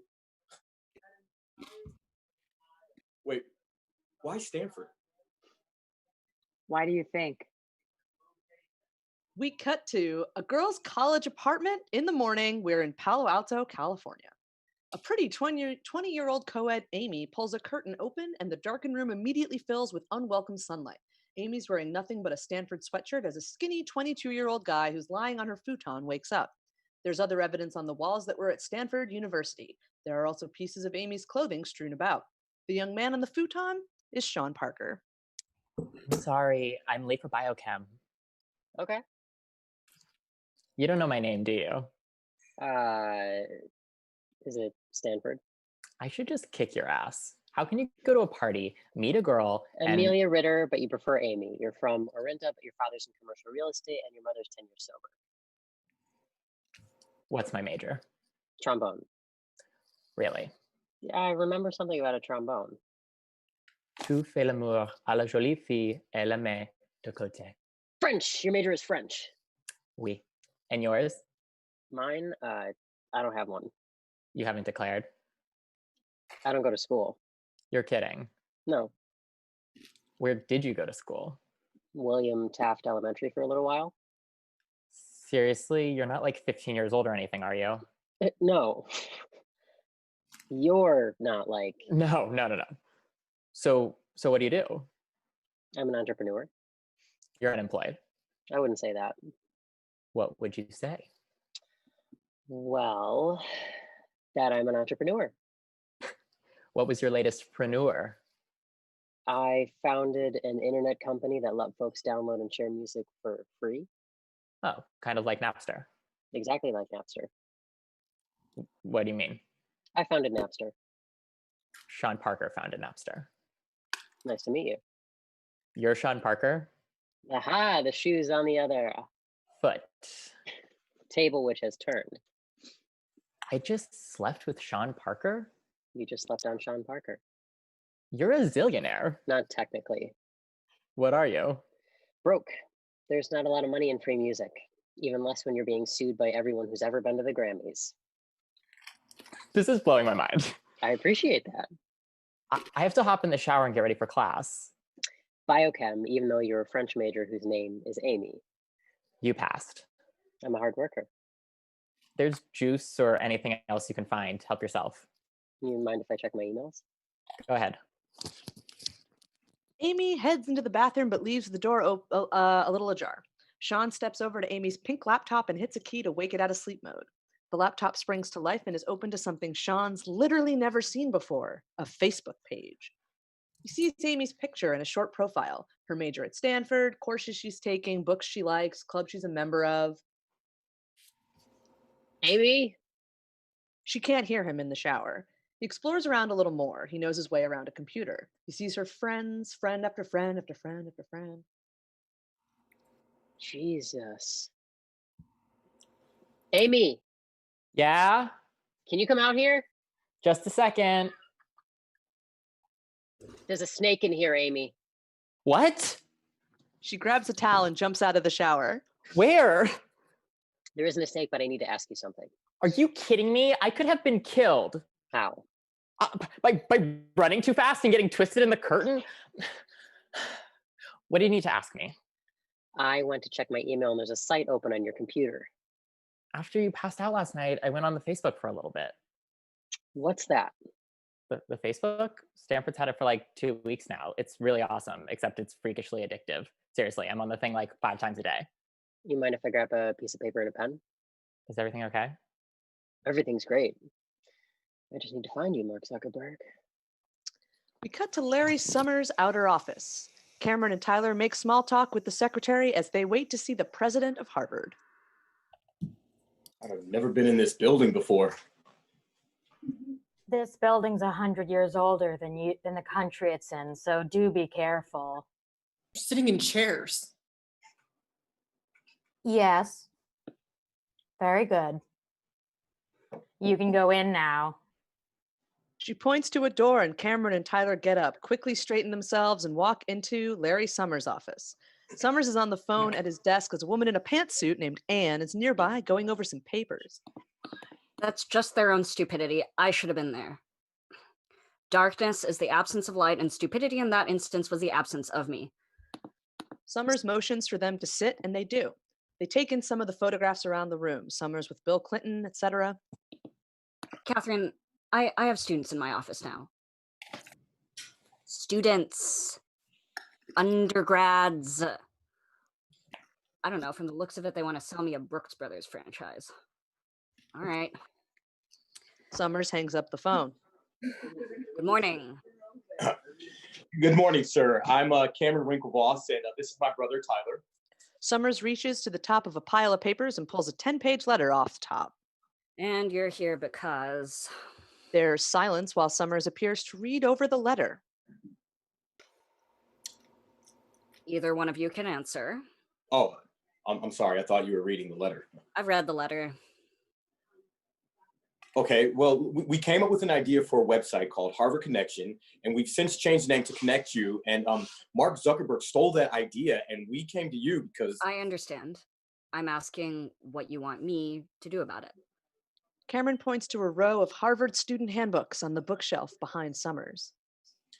Well, sir, in the Harvard Student Handbook, which is distributed to every freshman, under the heading, The Standards of Conduct of the Harvard Community, it says the college expects that all students will be honest and forthcoming in their dealings with members of this community. All students are required to respect public and private ownership. Instances of theft and misappropriation will not be... Anne? Yes, sir. Punch me in the face. Go ahead. Or unauthorized use will result in disciplinary action, including the requirement to withdraw from the college. And you memorized that instead of doing what? What my brother and I came here today to ask of you, respectfully, of course, is that you... Sir, it's against university rules to steal from another student, plain and simple. Ah, and you've spoken to your housemaster. Yes, sir. And the housemaster made a recommendation to the ad board, but the ad board won't see us. Have you tried dealing with the other student directly? Mr. Zuckerberg hasn't been responding to any of our emails or our phone calls for the last 2 weeks. He doesn't answer when we knock on his door at Kirkland. And the closest we've come to dealing with him face to face is when I saw him in the quad and chased him through Harvard Square. You chased him? Like, I saw him and I know he saw me and I went after him, but he disappeared. I don't see this as a university issue. Of course this is a university issue. There's a code of ethics and an honor code, and he violated them both. You entered into a code of ethics with the university, not with each other. I'm sorry, President Summers. What you just said makes no sense to me at all. I'm devastated by that. Look, what my brother means to say is that if Mark Zuckerberg walked into our dorm room and stole a computer, that would be a university issue, right? I really don't know. This office doesn't handle petty larceny. This isn't petty larceny. Ty. This idea is potentially worth millions of dollars. Millions? Yes. You might be letting your imaginations run away with you. Sir, I honestly don't think you're in any position to make that call. I was U.S. Treasury Secretary. I'm in some position to make that call. Letting our imaginations run away with us is exactly what we were told to do in your freshman address. Well, I would suggest that you let your imaginations run away with you onto a new project. You would? Yes. Everyone at Harvard is inventing something. Harvard undergraduates believe that inventing a job is better than finding a job, so I'll suggest, again, that the two of you come up with a new project. Look, I'm sorry, but that's not the point. Please arrive at the point. You don't have to be an intellectual property expert to understand the difference between right and wrong. And you're saying that I don't? Of course, I'm not saying that. I'm saying that. Really? Sir, And how did they get their appointments? Colleagues of their father. Ah. Let me tell you something, Mr. Winklevoss and Mr. Winklevoss. Since you're on the subject of right and wrong, this action, this meeting, the two of you being here, is wrong. It's not worthy of Harvard. It's not what Harvard saw in you. You don't get special treatment. We never expected special treatment. Start another project? Like we're making a diorama for the science fair? And if you have a problem with that, Mr. Winklevoss? We've never asked for special treatment. The courts are always at your disposal. Is there anything else I can do for you? Well, you could take the Harvard student handbook and shove it up your... Time. Thank you very much for your time, sir. We cut to outside Summer's office day. As Cameron and Tyler exit, Tyler closes the door a little too hard and the brass doorknob comes off in his hand. He drops it on the secretary's desk as he exits. Oh, whoops. I broke her 335-year-old doorknob. Back to the first deposition room.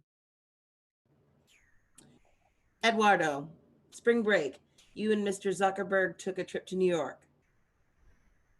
Yes. What was the purpose for that trip? As CFO, I'd set up some meetings with potential advertisers. Who paid for the trip? It was paid for out of the $1,000 account I'd set up a few months earlier. And at this point, your $1,000 was the only money that had been put into the company.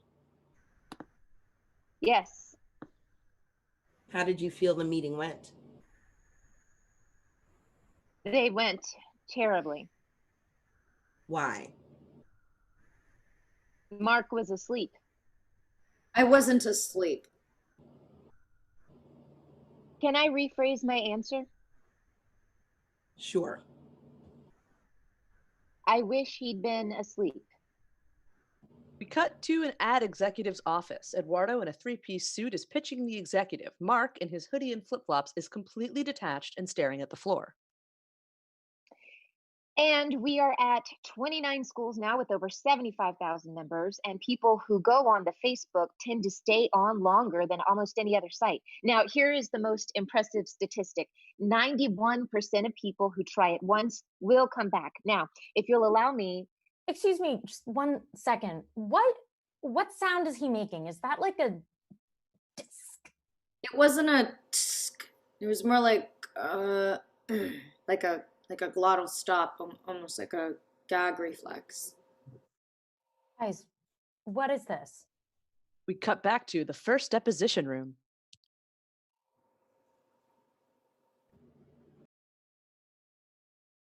Oh, you're muted. There was one more meeting scheduled for the New York trip. Yes, it was a dinner. It was set up through my girlfriend at the time. Would you say that Mark was excited about this meeting? Yes, very. It's night and we're at Club 66, a hip and trendy restaurant in Tribeca. We find Eduardo in a three-piece suit and Mark in his hoodie and flip-flops, along with Eduardo's now girlfriend Christy sitting at a table with an empty seat waiting. They're not gonna card us. They might. Look around. It'll be embarrassing. Will you please tell them that they're not gonna card us? They're not going to card us. Mark. Are you going to talk about ads again? Unless you are the Ballet Theater of Hartford, the purpose of a business is to make a profit. This isn't a business yet. Well, that's tough for me because my job is, you know what, never mind. He's 25 minutes late. He founded Napster when he was 19. He can be late. He's not a god. What is he? 25 minutes late. I think that Eduardo's jealous. We cut back to the first deposition room. I honestly wasn't jealous. I was nervous. Why? I didn't know him at all, but I'd done a search and I'd asked around, and I mean, he struck me as kind of a wild card. We cut back to 66. Why? He crashed out of two pretty big internet companies in spectacular fashion, and he's had a reputation with drugs. He also founded the companies. We don't need him. He's here. Sean Parker has stepped into the restaurant. Hello to the hostess, waitress. And he does own a watch. Sean stops at a table to with a guy in a suit and kiss his girlfriend. It's sort of an incongruous sight. This 22-year-old kid who's able to work a room like Sinatra. Who the hell is this? Take your time, and he does own a watch. Stop it, Wardle. Sean makes his way over to Mark's table. I'm Sean Parker. How do you do? You must be Eduardo and Christy and Mark. It's great to meet you. Great to meet you. You guys don't have anything in front of you. Tori. Oh, we were just waiting for the... Hey, baby boy. Can you bring out some things? The lacquered pork with that ginger confit, tuna tartare, and lobster claws. That'll get us started. Christy, what do you like to drink? How about an appletini? Great. 4 of those. We cut to the first deposition room. From that point on, it was the Shaunathon. The question was, what did you talk about? He took us through his episode with Napster. Back to 66. The camera is moving around the table as Sean is telling story after story after story while food is brought, drinks put down, more food brought, more drinks put down, etc. I didn't want to spend my 20s as a professional defendant. Who knew? The music industry doesn't have a sense of humor. We tried to sell the company to pay the $35 million they said we owed in royalties, but I guess to them that was a little like selling a stolen car to pay for the stolen gas. So we said screw it and declared bankruptcy. But you made a name for yourself. And you are dry. Tori. No. I'm good. I've had enough. Back to the first deposition room. And then he went on to his second business venture, which was an online Rolodex that he got thrown out of by Case Equity. Back to 66. And I wanted to do it nice this time. I put on a tie and shined my shoes, but nobody wants to take orders from a kid. So let me tell you what happens to a 20-year-old at the top of a hot.com. Back to the first deposition room. I'm not a psychiatrist, but... Well, I'm glad we've got that on the record. You're not a psychiatrist, but what? A psychiatrist would say he was paranoid and delusional. We cut back to 66. They'll hire private detectives who'll follow you day and night. You're a target for high-priced escorts. I can't prove it, but I know they tapped my phones. Whatever it is that's going to trip you up, you've done already. Private behavior is a relic of a time gone by, and if somehow, some way you've managed to live your life like the Dalai Lama, then they'll make shit up. Because they don't want you, they want your idea, and then they want you to say thank you while you, wipe your chin and walk away. That's what happened to you? Yes. There'll be payback at Case. I brought the record companies with Napster, and Case is going to suffer for their sins too. You didn't bring down the record companies. They won. In court. Yes. You want to buy Tower Records, Eduardo? Back to the first deposition room. And he told story after story about life in Silicon Valley and parties at Stanford and down in LA and friends who'd become millionaires, but mostly how Mark had to come to California. And then he got around to Facebook. Back to 66. Tell me about your progress. Well, we're in 29 schools now, and we have over 75,000 members. Tell me about the strategy you're using. Okay, for instance, we wanted Baylor in Texas, but Baylor already had a social network on campus. So instead of going right after them, we made a list of every school within 100 miles. And put the Facebook on those campuses first. Pretty soon, all the Baylor kids were seeing their friends on our site, and we were in. It's called Little Bighorn. That's smart, Mark. Thank you. It was mine. Hey, easy boy. Settle an argument for us, would you? I say it's time to start making money from the Facebook, but Mark doesn't want advertising. Who's right? Neither of you, yet. The Facebook is cool. That's what it's got going for it. Yeah. You don't want to ruin it with ads because ads aren't cool. Exactly. It's like you're throwing the greatest party on campus and someone's telling you it's got to be over at 11 p.m. Exactly right. You don't even know what the thing is yet. I said exactly that. How big it can get and how far it can go. This is no time to take your chips down. $1 million isn't cool. Do you know what's cool? You? $1 billion. And that's where you're headed. $1 billion valuation. Unless you take that advice, in which case you may as well have come up with a chain of very successful yogurt shops. When you go fishing, you can catch a lot of fish, or you can catch a big fish. You ever walk into a guy's den and see a picture of him standing next to 14 trout? No, he's holding a 3,000-pound marlin. Yep. That's a good analogy.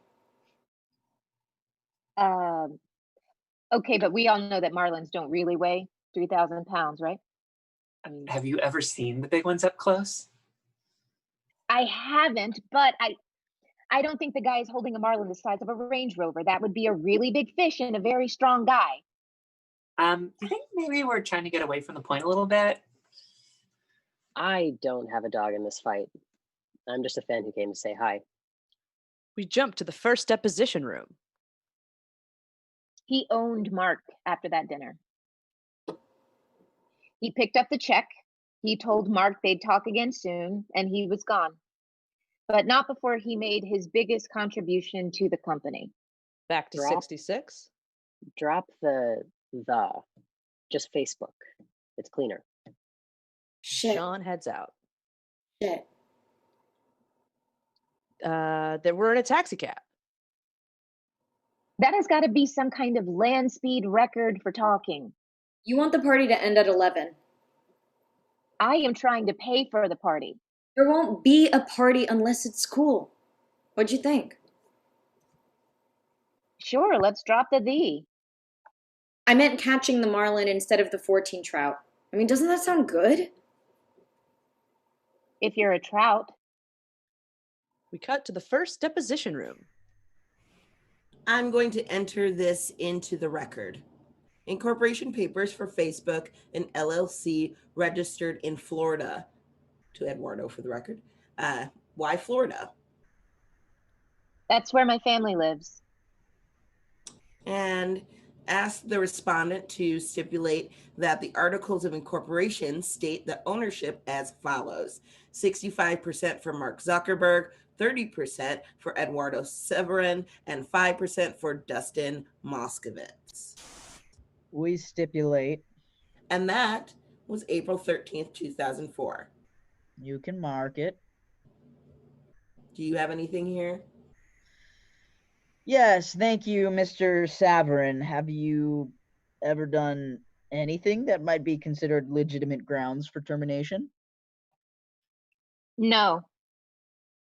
You never did anything to embarrass the company or even seriously jeopardize it? No. No?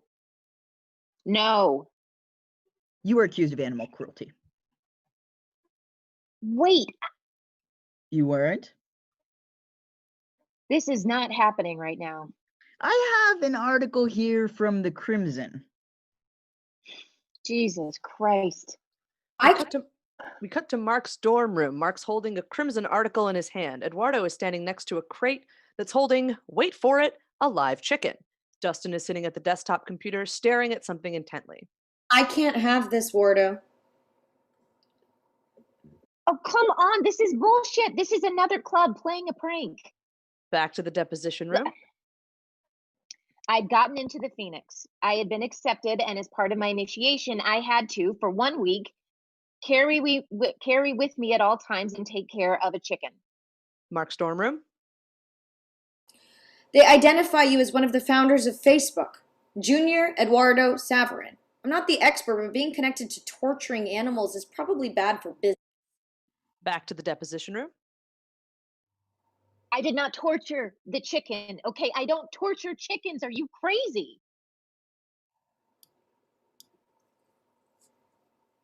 No, I will not settle down, please. I have here an article from the Crimson. This is scathing. 956. Back to the first deposition room. I was having dinner in the Kirkland dining hall with Mark, and I had the chicken with me because I had to have the chicken with me at all times. This was college. Mark's dorm room. Somebody's gonna have to answer for this. 969. Nice. Back to the deposition room. The dining hall was serving chicken for dinner, and I had to feed my chickens, so I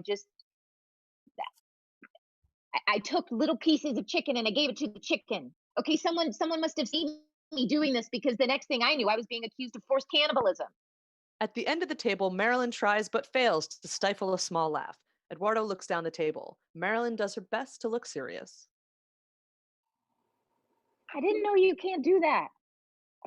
I dealt with the various animal rights groups. I dealt with the associate dean of the college. This was all resolved. Cut to Mark's dorm room. 988. Someone from the Porse or the Fly must have reported it. For all I know, it was the Winklevosses. All right, let's just forget about it. This is absurd. I'm being accused of animal cruelty. It's better to be accused of necrophilia. It is better to be accused of necrophilia. I am going to have to explain this to my father. I'm going to have to explain this to everybody. I'm going to have to... What is happening on that? Eduardo's referring to a laptop that is open and displaying images of 4 paintings. I have my final coming up for post-war and contemporary art, and I haven't been to class, so I'm supposed to write about these 4 paintings. That's a Facebook page. Yeah, I opened it under an alias. I posted the paintings and I asked people to comment. Every once in a while I hop on and I stir the pot to get a good debate going. Back to the first deposition room. Mr. Zuckerberg was cheating on his final exam? I would rather not answer that, Gretchen. Why not?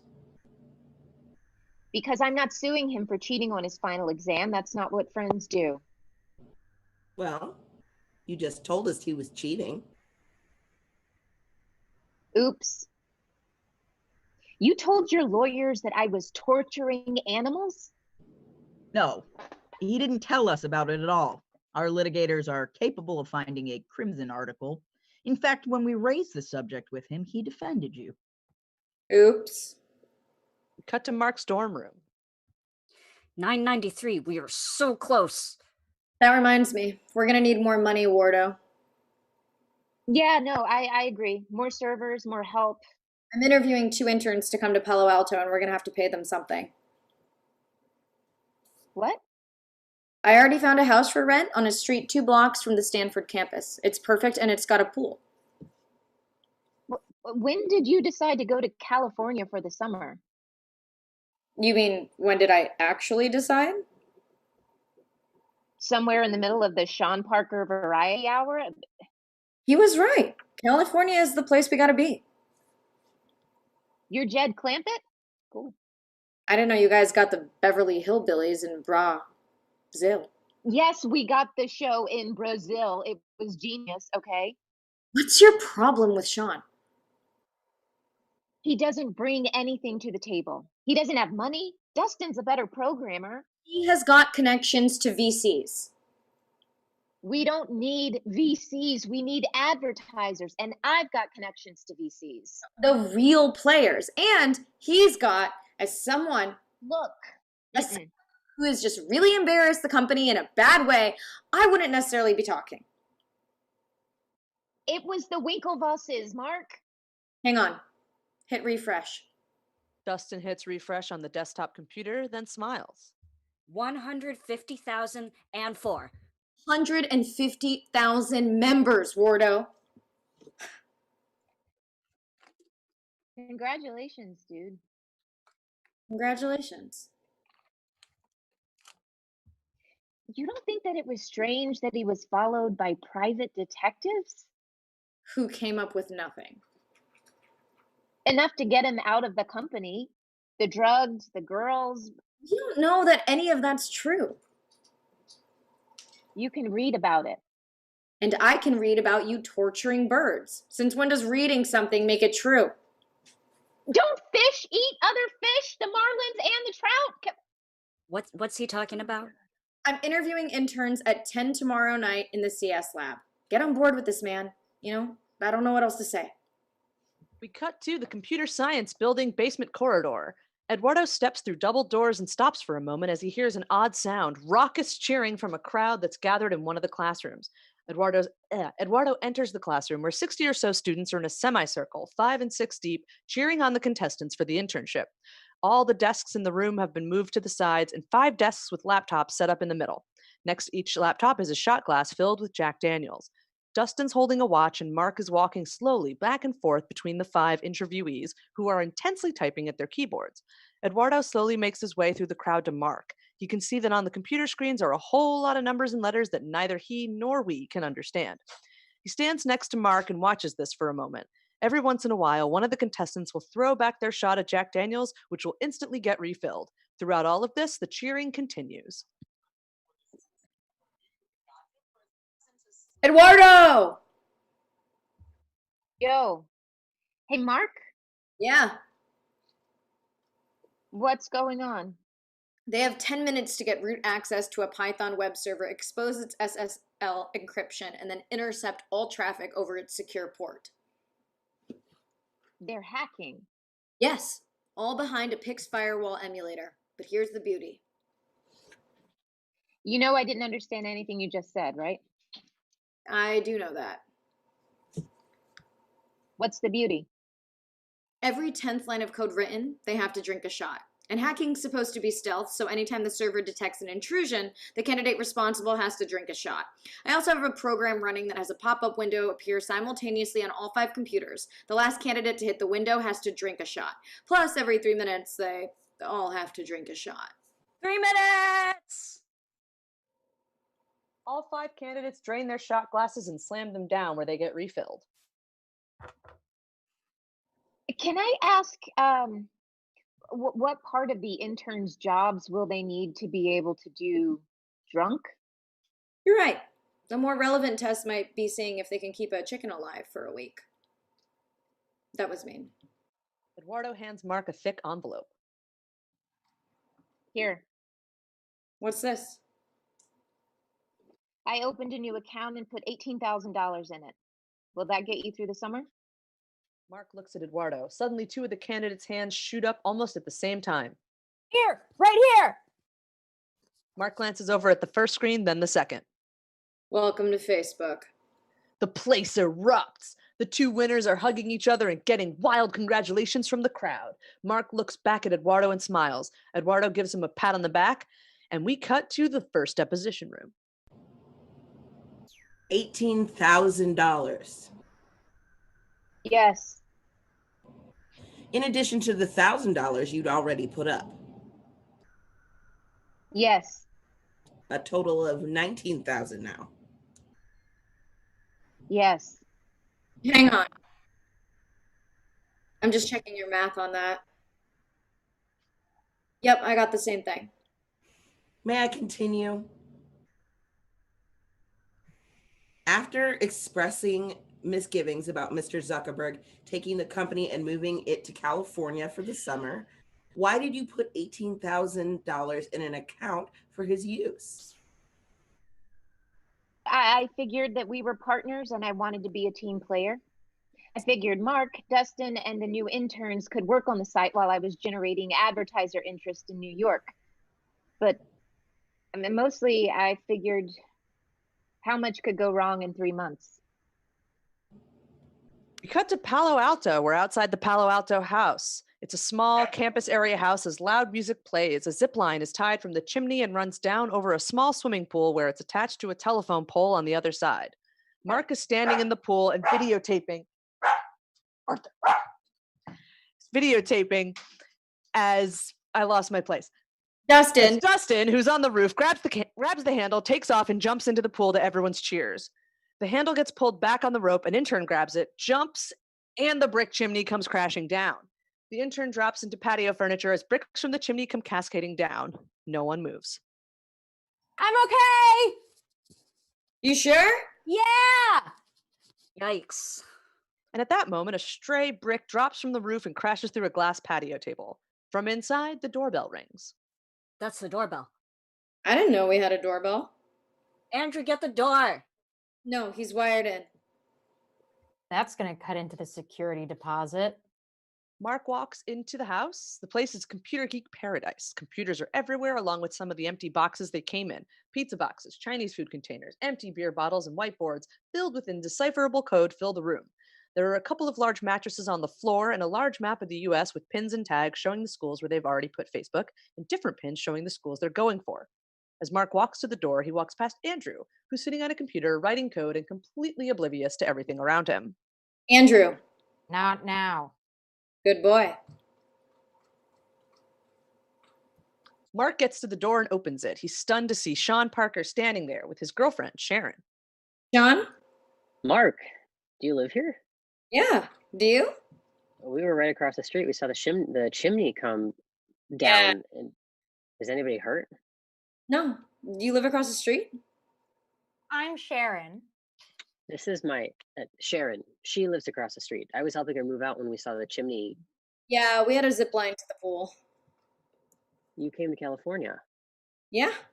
You made the right choice. We cut to inside the Palo Alto house where Sean's looking around the place. Dustin and the interns are standing off to the side, happy to be in the presence of Sean frickin' Parker. Andrew's still locked into his computer. Mark's off in the kitchen. Here you go. A beer comes flying out of the kitchen and Sean catches it.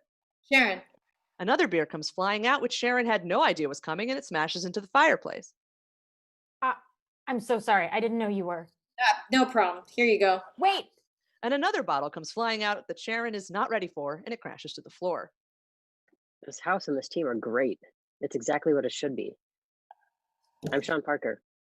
Andrew pays no attention as Mark comes out of the kitchen. He's wired. Oh my God, he's wired in. That's what I'm talking about. Where's Eduardo?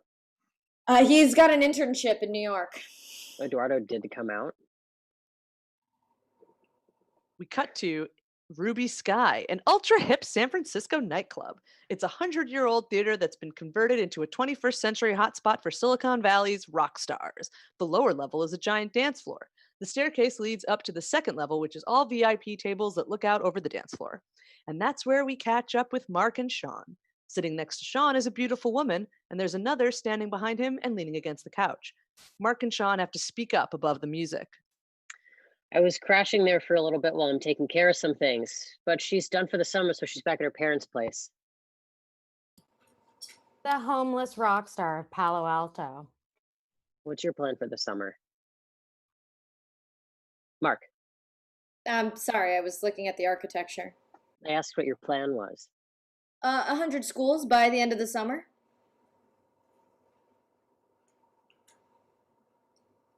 I'm going to the restroom. Okay. I'll go with you. The two girls exit. Your date looks so familiar to me. She looks familiar to a lot of people. What do you mean? Sean takes a sip of his drink. A Stanford MBA named Roy Raymond wants to buy his wife some lingerie, but he's too embarrassed to shop for it in a department store. He comes up with an idea for a high-end place that doesn't make you feel like a pervert. He gets a $40,000 bank loan and borrows another $40,000 from his in-laws, opens a store, and calls it Victoria's Secret. He makes $500,000 his first year. He starts a catalog, opens 3 more stores, and after 5 years, he sells the company to Leslie Wexner and Lee Limited for $4 million. Happy ending, right? Except 2 years later, the company's worth $500 million, and Roy Raymond jumps off the Golden Gate Bridge. Poor guy just wanted to buy his wife a pair of thigh highs, you know? Was that a parable? My date's a Victoria's Secret model. That's why she looks familiar to you. God. Don't be impressed by all this. I read your blog. Oh, that was just... You know why I started Napster? A girl I loved in high school was with the co-captain of the varsity lacrosse team, and I wanted to take her from him, so I decided to come up with the next big thing. I didn't know that. Napster wasn't a failure. I changed the music industry for better and for always. It might not have been good business, but it pissed a lot of people off. And wasn't that what your face smash was about? They're scared of me, pal, and they're going to be scared of you too. What the VCs want is to say, good idea, kid. The grown-ups will take it from here. But not this time. This is our time. This time, you're going to hand him a business card that says, I'm CEO, bitch. That's what I want for you. So where the hell's Eduardo? He's in New York. Sucking up to ad execs? He's got an internship? The company's here. $1 billion company is here. Do you live and breathe Facebook? Yes. Eduardo wants to be a businessman, and for all I know, he's going to be a good one, but he shouldn't be in New York kissing Madison Avenue's ass. This is a once in a generation, holy shit idea, and the water under the Golden Gate Bridge is freezing cold. Look at my face and tell me I don't know what I'm talking about. Do you ever think about the girl? What girl? The girl in high school who was with the lacrosse thing. No. The girls come back. You guys are going to talk about bandwidth. We need shots. 100 schools by the end of the summer. Yeah. Tell you what, gesture of good faith. While you're getting into 100 schools, I'll put you on 2 continents. If you don't have a place to crash, I think you should definitely come live with us. Let's line up some shots. Excuse me. Yes, sir. You can take this away and bring out the 1942. Absolutely, Mr. Parker. Mark takes this in a moment before we cut to the Thames. We're looking at a stone bridge crossing a perfectly straight stretch of water against the backdrop of the medieval town of Henley, England, founded in 1179. And after a moment of placid quiet, boosh! 2 razor-thin skulls explode for the final, agonizing 100-meter stretch of the ancient and prestigious Henley Royal Regatta. The 2 boats are neck and neck. The portside boat is being crewed by the 2 Dutch members of the Hollandia Roy Club. The starboard boat is being crewed by a pair of identical twins wearing tank tops bearing the H of Harvard. We hear the roar come up from the crowd in the viewing section. The crowd is dressed as if for opening day at Ascot. The women in flowing dresses and wide-brim hats, the men in blazers, brightly colored floral ties. They're neck and neck. Cameron and Tyler can't shake the Dutch. The crowd is going crazy. Mixed in with the British crowd is a small contingent waving the flag of Holland and a slightly larger contingent of Americans. We'll notice a stoic man in a VIP viewing section, and later we'll be introduced to him as Cameron and Tyler's father. Next to him is their mother, who can barely watch.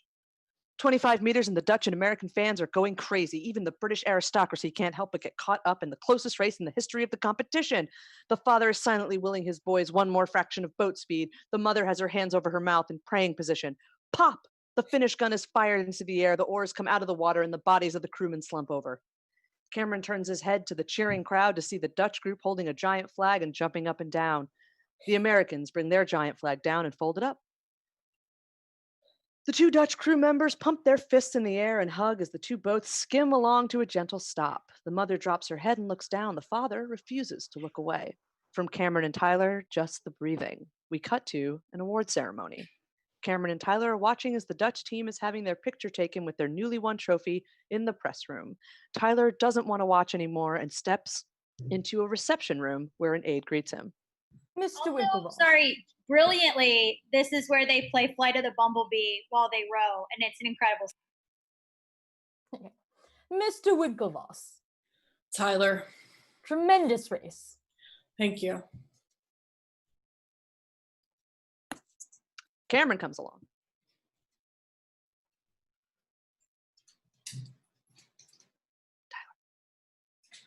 Oh, this is my brother Cameron. Excellent. Sir, His Royal Highness, Prince Albert. Ah. Your Highness, this is Cameron and Tyler Winklevoss. Of course, brilliant race. I've never seen a race that close. Yes, sir. My grandfather, Jack Kelly, was one of the premier rowers of his day. I've been coming to Henley for 30 years, and I have never seen a race that close. Have you seen a race that close? No, Your Highness. 1.5-mile races are more commonly won by a boat length or two. Yes, that's absolutely right. Brutally close. May I introduce you to my teammates? This is Dave. He's our... I'm sorry, you'll have to excuse us. On to the Dutch. I'm sorry you had to fly all the way over to see that. I wouldn't have missed it, brother. How was the royalty? You know, I just wanted him to tell me a couple more times how close of a race it was. Brutal, brutally close, excruciatingly brutal. Never seen a race so excruciatingly, Jesus. Cam, the guy's the prince of a country the size of Nantucket. Relax, it's fine. Mr. Winklevoss has made his way over. Boys. Dad. Divya. Mr. Winklevoss. That was a tough beat. Look, I'm sorry that you and Mom flew all the way over here. No, don't you ever apologize to me for losing a race like that. Don't ever apologize to anyone for losing a race like that. Another man comes along, Mr. Kenwright. Boys. Oh, Mr. Kenwright. Dad, this is Mr. Kenwright, the head of our host family this week. Pleasure to meet you. Good to meet you. I just had a phone chat with my daughter. She told me that she and her friends are already talking about the race, which they've seen via their computers. A new website called Facebook. Do you have this in America? I'm going to find your mother. Have I said something wrong? Your daughter doesn't go to school in the States? No, Cambridge. Majoring in French literature, though I wasn't aware there was such a thing. They have Facebook at Cambridge? And apparently Oxford and the London School of Economics, that's where her friends are. That's awesome. Good race, boys. Take the bitter with the better. The men leave, and Cameron, Tyler, and Divya are alone. I'm gonna watch the race film. If this is online, I want to see it. Stop it.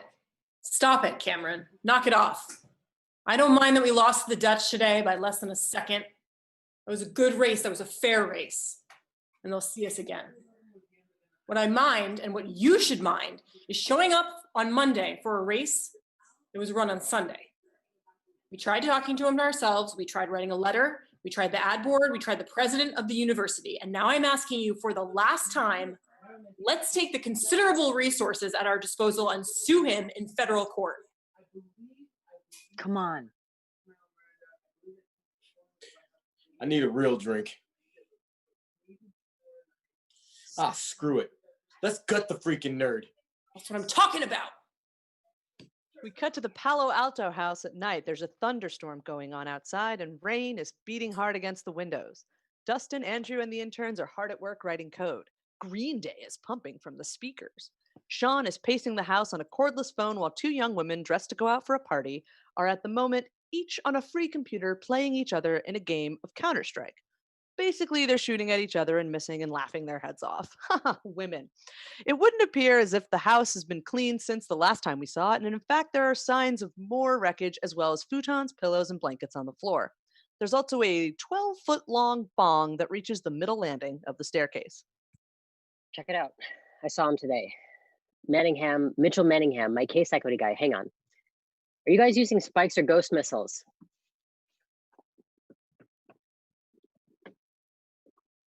Are you using spikes or ghost missiles? We don't know. We're just shooting at each other. The doorbell rings, but no one pays attention. Use sweet kamikazes. Like we know what that is. Now there's a knocking at the door, and we cut to the exterior of the house where a rain-soaked Eduardo stands at the front door with a suitcase in his hand. A taxi is turning around in the driveway and heading off. He knocks on the front door again as we cut back to the inside of the house. I saw him getting into his Turbo Carrera, and he saw me too. I know he did. Don't sweat it. I'm on a landline. Sean leans over one of the girls, casually hits a few keys, and easily kills several of the other girls' soldiers. Yes! Hey! Bong hit! She has to take one as a penalty. Does anyone hear that banging? You don't hear anything. You're writing code. Dude, somebody's at the door. Sean goes back to the phone conversation as he heads to the door. It's not a dish best served cold. It's best served immediately and relentlessly. He opens the door and the soaking wet Eduardo is standing there. I'm going to call you back. What's up? What's up? Mark was supposed to pick me up at the airport an hour ago. I've been calling his cell. He was on a 36-hour coding tear, so he took a nap for a couple of hours. Eduardo walks into the house and surveys the wreckage. What happened here? Well, not happened. Happening. The next big thing. Eduardo! Hey, man. Back to work. The more bad I get at this, the more wasted I get. I mean, the more... We understand. How old are they, Sean? It's not polite to ask. Sean, how old are they? You think you know me, right? I've read enough. You know how much I've read about you? Nothing. Mark comes down the stairs. Eduardo. I waited an hour for you at the airport. What time is it? It's midnight. Or 3 a.m. in New York, where I just came from.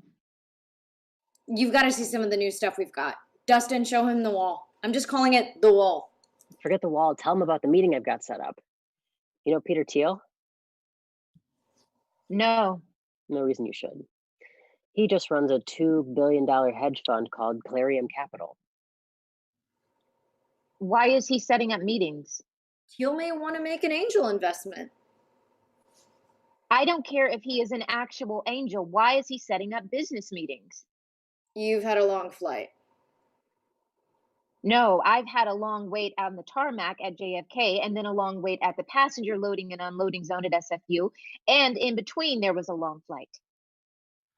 I am the business end of this company, and he is a house guest living here rent-free on a generous grant from the Eduardo Saverin Foundation. I heard about your big ticket ad buys lined up. Hey, man, you know what? Gary's tuxedos, the Harvard bartending course. You're just one small step away from bagging Snooki's cookies. I can feel it. Do you want to talk to me alone for a minute? Sure. Bong hit. I'm so high. You're not. Eduardo's followed Mark into the kitchen. How's it going? How's the internship? How's Christy? How's the internship? Yeah. Mark, Jesus, I quit the internship. We talked about this on the phone. Were you even... I quit on my first day. Oh, I do remember you saying that. How's Christy? Christy is crazy. Is that fun? No, I mean, she is actually psychotic. She is insanely jealous. She's irrational, and I am frightened of her. Still, I mean, it's nice you have a girlfriend. I do not want that guy representing himself as part of this company. You gotta move out here, Wardo. This is where it's all happening. Did you even hear what I just said?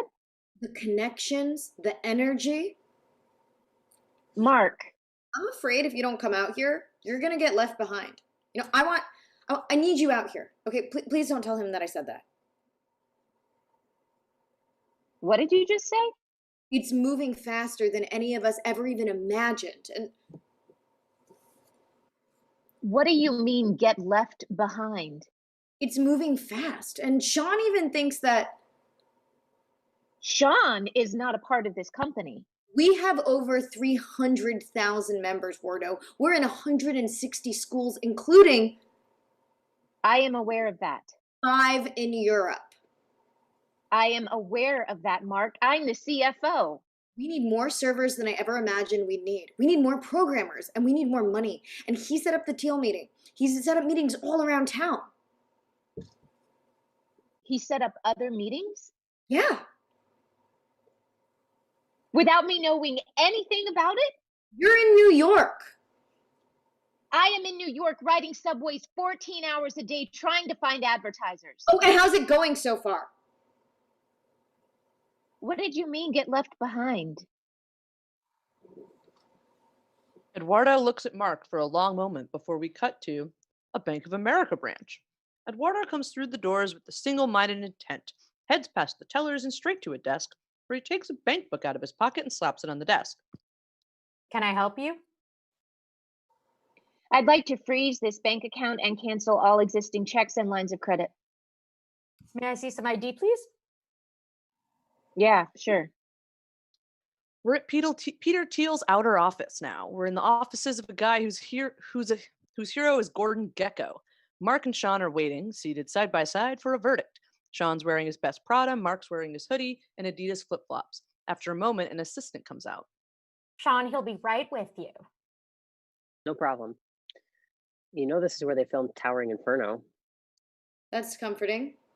The office door opens and Peter Thiel sticks his head out. Hey guys, come on back. They get up and walk into Thiel's office. Several of Thiel's lieutenants are sitting around. She offer you guys some waters? Oh yeah, we're cool. John, come on in. You must be Mark. Hi. We took a look at everything and congratulations. We're going to start you off with a $500,000 investment. Maurice is going to talk to you about some corporate restructuring. We'll file as a corporation in Delaware and come up with a stock structure that allows for new investors. Now let me ask you something. Who's Eduardo Saverin? We cut to Eduardo's apartment at night. A summer sublet, a studio apartment the size of a small tool shed. Ah, New York. Eduardo is asleep on top of the covers in the unair-conditioned apartment where he wakes up to the sound of a key in the door. One lock unlocks, then another, and then the last. The door opens and Christy is framed by the dingy light of the hallway. Jesus Christ. When did you get back? You scared me. I need you to knock. When did you get back? I got back this afternoon. And when were you going to call me? Chris, it was kind of a rough trip and I was tired and that. Or even answer one of my 47 texts. Do you even know that I sent 47 texts? I did, and I thought that was incredibly normal behavior. Are you mocking me? I brought you a present. Why does your status say single on your Facebook page? What? Why does your relationship status say single on your fucking Facebook page? I was single when I set up the page. Uh-huh. And you just, never bothered to change it? What? I don't know how. Do I look stupid to you? No, calm down. You're asking me to believe that the CFO of Facebook doesn't know how to change his relationship status on Facebook. Okay, it's a little embarrassing, so you should take it as a sign of trust that I would even tell you that. Oh, go to fucking hell. Take it easy. No. I know why you didn't change it. You didn't change it so you could screw Silicon Valley sluts every time you go out to see Mark. What? That is not even remotely true, and I can promise you that the Silicon Valley sluts don't care what anyone's relationship status is on Facebook. Please, would you just open your present? Eduardo's cell phone rings. Oh. Oh my God. So your phone does work. Eduardo reaches for his cell, but Christy grabs it first to check the ID. It's Mark. She tosses the still ringing phone back to him. Okay, this is gonna be tricky. Here, open your present. It's a silk scarf. Have you ever seen me wear a scarf? This'll be your first. Eduardo's gotten the gift box out of his half-unpacked suitcase, tossed it to Christy, and finally answered the phone. Yeah. We intercut with the Palo Alto house at the same time. You froze our account? In the background, there's a small celebration going on with Sean, Dustin, and the interns, and of course some girls. Champagne is being sprayed from shaken bottles, and the girls are dancing to triumphant music. I did. You froze the account. I had to get your attention, Mark. Do you realize that you jeopardized the entire company? Do you realize that your actions could have permanently destroyed everything that I have been working on? We have been working on. Without money, the site can't function. Let me tell you the difference between Facebook and everybody else. We don't crash ever. If the servers are down for even a day, our entire reputation is irreversibly destroyed. Users are fickle. Friendster has proven that fact. Behind Eduardo, what he can't see is that Christy has taken the gift box and lit it on fire with a cigarette lighter. She then drops the flaming cardboard box into the wastebasket. As it grows larger, she kicks the basket over with her foot. Look. Even a few people leaving would reverberate throughout the entire user base. The users are interconnected. That is the entire point. College kids are online because their friends are online, and if one domino goes, all the dominoes go. Do you get that? I am not going back to Caribbean night at AE Pie. Holy shit, what is wrong with you? Did you like being nobody? Did you like being a joke? Do you want to go back to that? Hey, hang on, okay? Eduardo hits a button on his cell and tosses it down. We'll keep hearing Mark's voice as Eduardo runs out into the hallway, grabs a fire extinguisher from its wall bracket, comes back in and sprays out the fire. That was the act of a child, not a businessman, and it certainly wasn't the act of a friend. You know how embarrassed I was for me to try to cash a check today? I am not going back to that life. Maybe you were frustrated. Yeah. Maybe you were angry. I was. But I am willing to let bygones be bygones because, Wardo, I have got some good news. Eduardo, with the fire out now, picks up the phone. I'm sorry. I was angry, and maybe it was childish, but I had to get your attention. Wardo, I said I've got some good news. What is it? Peter Thiel's just made an angel investment of $500,000. What? $500,000, and he's setting us up in an office. They want to reincorporate the company. They want to meet you. They need your signature on some documents. So get your ass on the next flight back to San Francisco. I need my CFO. I'm on my way. Wardo. Yeah. We did it. Eduardo clicks the phone shut. After a moment... Wardo? And Eduardo jumps because Christy was standing behind him. Oh my God. You're going back there already? Yeah. And also I'm breaking up with you. We cut to the Facebook office. Day.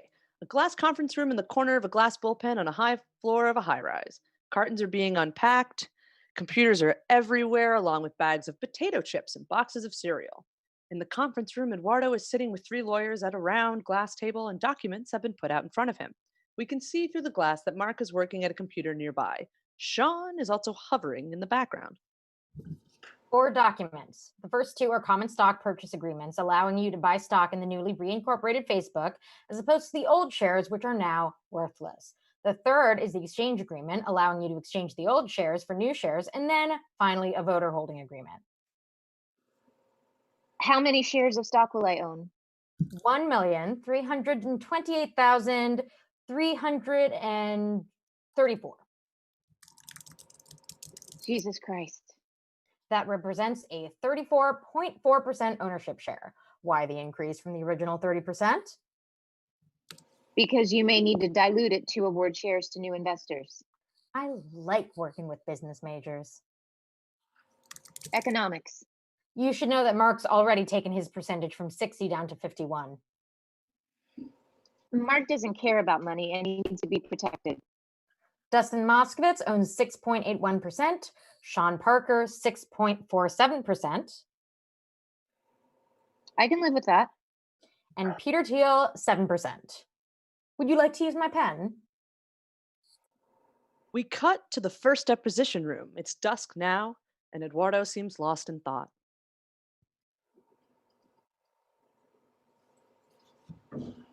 Gretchen. Eduardo. Could you please repeat the question? No. It was an outrageously leading question the first time around, and now you want us to hear it again?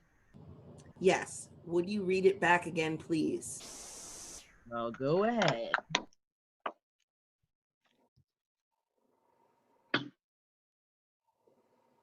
Counsel, and when you signed these documents, were you aware that you were signing your own death certificate? No. It was insanely stupid of me not to have my own lawyers look over all the, in all honesty, I thought they were my lawyers. I was your only friend. You had one friend. My father won't even look at me. Okay, Eduardo. Did Mr. Zuckerberg say anything to you after you signed the papers? There was a lot of handshaking and a lot of congratulations. He'd already told me that he wouldn't be coming back to school for at least a semester, so we were saying goodbye for a while. And then before I left, he said, Got back to the Facebook office.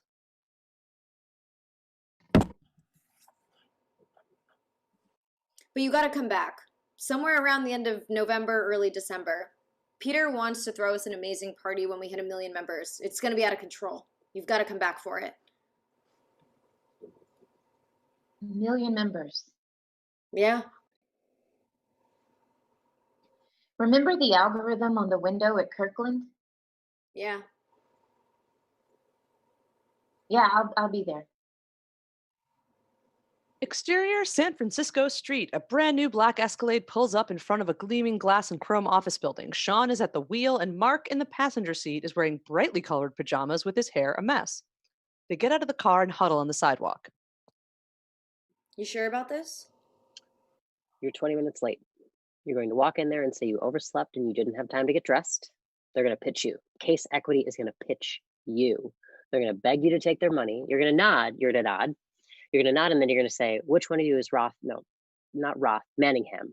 Which one of you is Mitchell Manningham? And he'll say, I am. And you say, Sean Parker says, fuck you, and walk out. Okay. We cut to the first deposition room. In late November, I got the email from Mark telling me to come out for the 1,000th member party. What else did the email say? It said that we had to have a business meeting, that Mark and Sean had played some kind of revenge stunt on Case Equity, and that Manningham was so impressed that he was making an investment offer that was hard to turn down. I went out to California and I went straight to the new offices. I didn't know whether to dress for the party or for the business meeting, so I kind of dressed for both. But it didn't matter. Why not? Because I wasn't called out there for either one. What were you called out there for?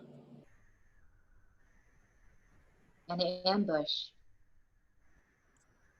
We cut back to the new Facebook offices at night, and it's clear that we're in the offices of a new, high-tech, very successful internet company. The Facebook logo in blue metallic letters on the wall, the maple desks, new computer monitors, carpeting, a wall covered in graffiti by an artist commissioned for the job, and tons of young employees. Mr. Saverin, hey. Eduardo turns to see the lawyer he dealt with earlier standing by the door to a glass conference room. In here, right over here. He walks across the bullpen where no one makes eye contact and into the conference room. At first, I thought he was joking, was giving me more contracts to sign. But then I started reading. As Eduardo reads, we rack focus to Mark, who's sitting at a computer with his back to Eduardo, focused on his work. And then we see Sean step into the frame and lean against a desk a few yards away. And then back to Eduardo, who's almost shaking. Wait, what is this? Well, as you know, we had some new investors. What is this? If you'll let me. Eduardo goes back out into the bullpen.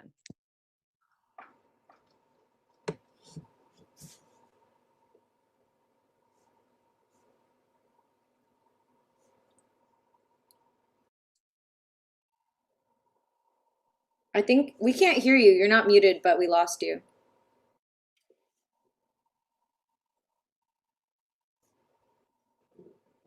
Hello?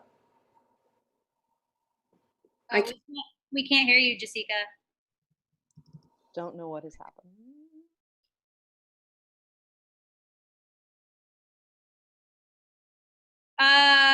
Yeah. Sure.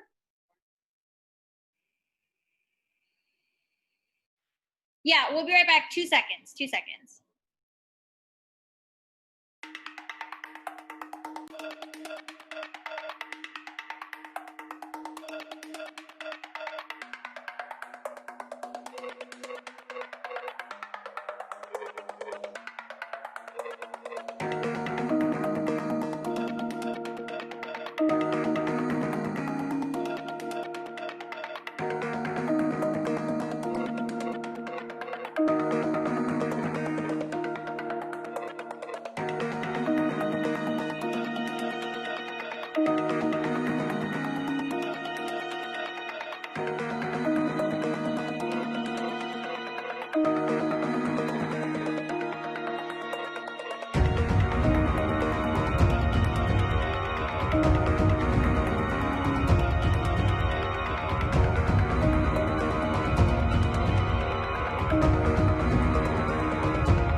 In the conference room, as Eduardo reads, we rack focus to Mark, who's sitting at a computer with his back to Eduardo, focused on his work.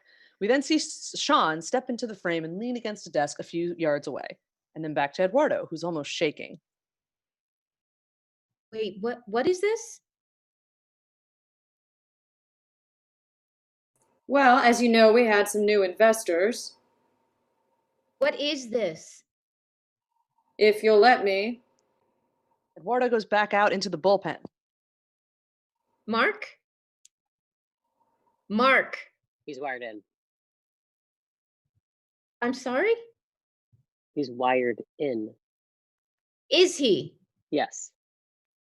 Eduardo picks up Mark's laptop over his head and smashes it down on the desk, breaking it into tiny pieces. How about now? Are you still wired in? Call security. Everyone in the office is frozen, silent, and watching.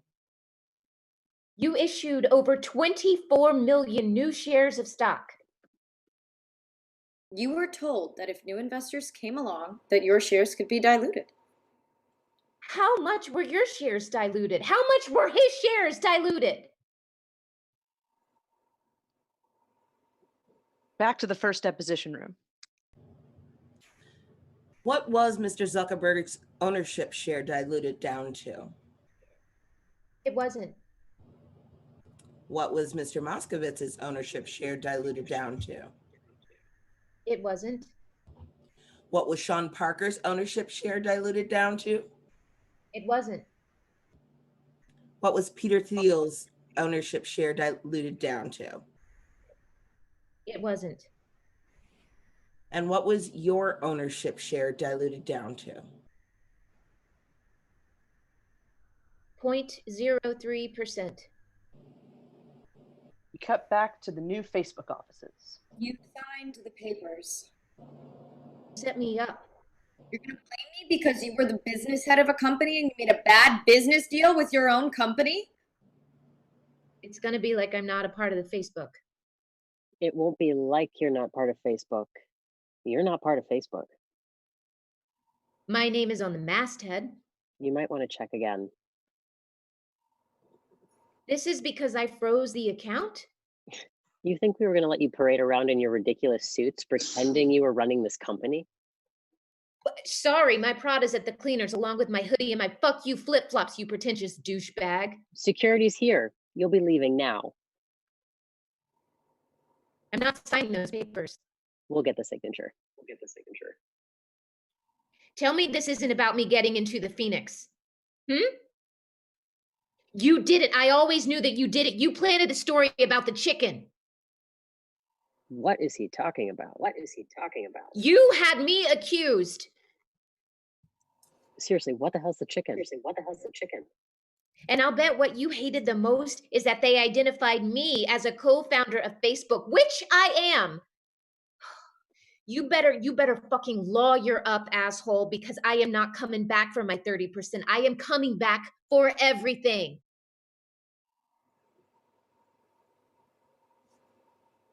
Get him out of here. I'm going. Jesus. Hang on. Sean hands Eduardo a folded check. I almost forgot. Here's your $19,000. I wouldn't cash it, though. I drew it on the account you froze. Eduardo looks at Sean, then suddenly and quickly cocks his fist back to punch him in the face. Sean flinches as Eduardo holds his punch and lets out a small sigh. I like standing next to you, Sean. It makes me look so tough. Eduardo exits with the security escort. That's it. That's our show for tonight, people. So I want to see everybody here geared up for a party. We're going to walk out of the club like it's the Macy's Day Parade. Mackie, put it up on the big screen. We got to be almost there. A young employee hits a remote and a few keys on his computer, and a huge flat screen displays a Facebook page with a readout of the number of members, 999,942. There's scattered applause and excitement as everyone watches. Sean takes Mark aside. You all right? Yeah, you were kind of rough on him. That's life in the NFL. You know you didn't have to be that rough on him. Listen, I'm putting together a party. Sean, you didn't have to be that rough on him. You almost killed it. I'll send flowers. Speaking of flowers, I'm putting together a party after the party at the Kappa Eta Sigma.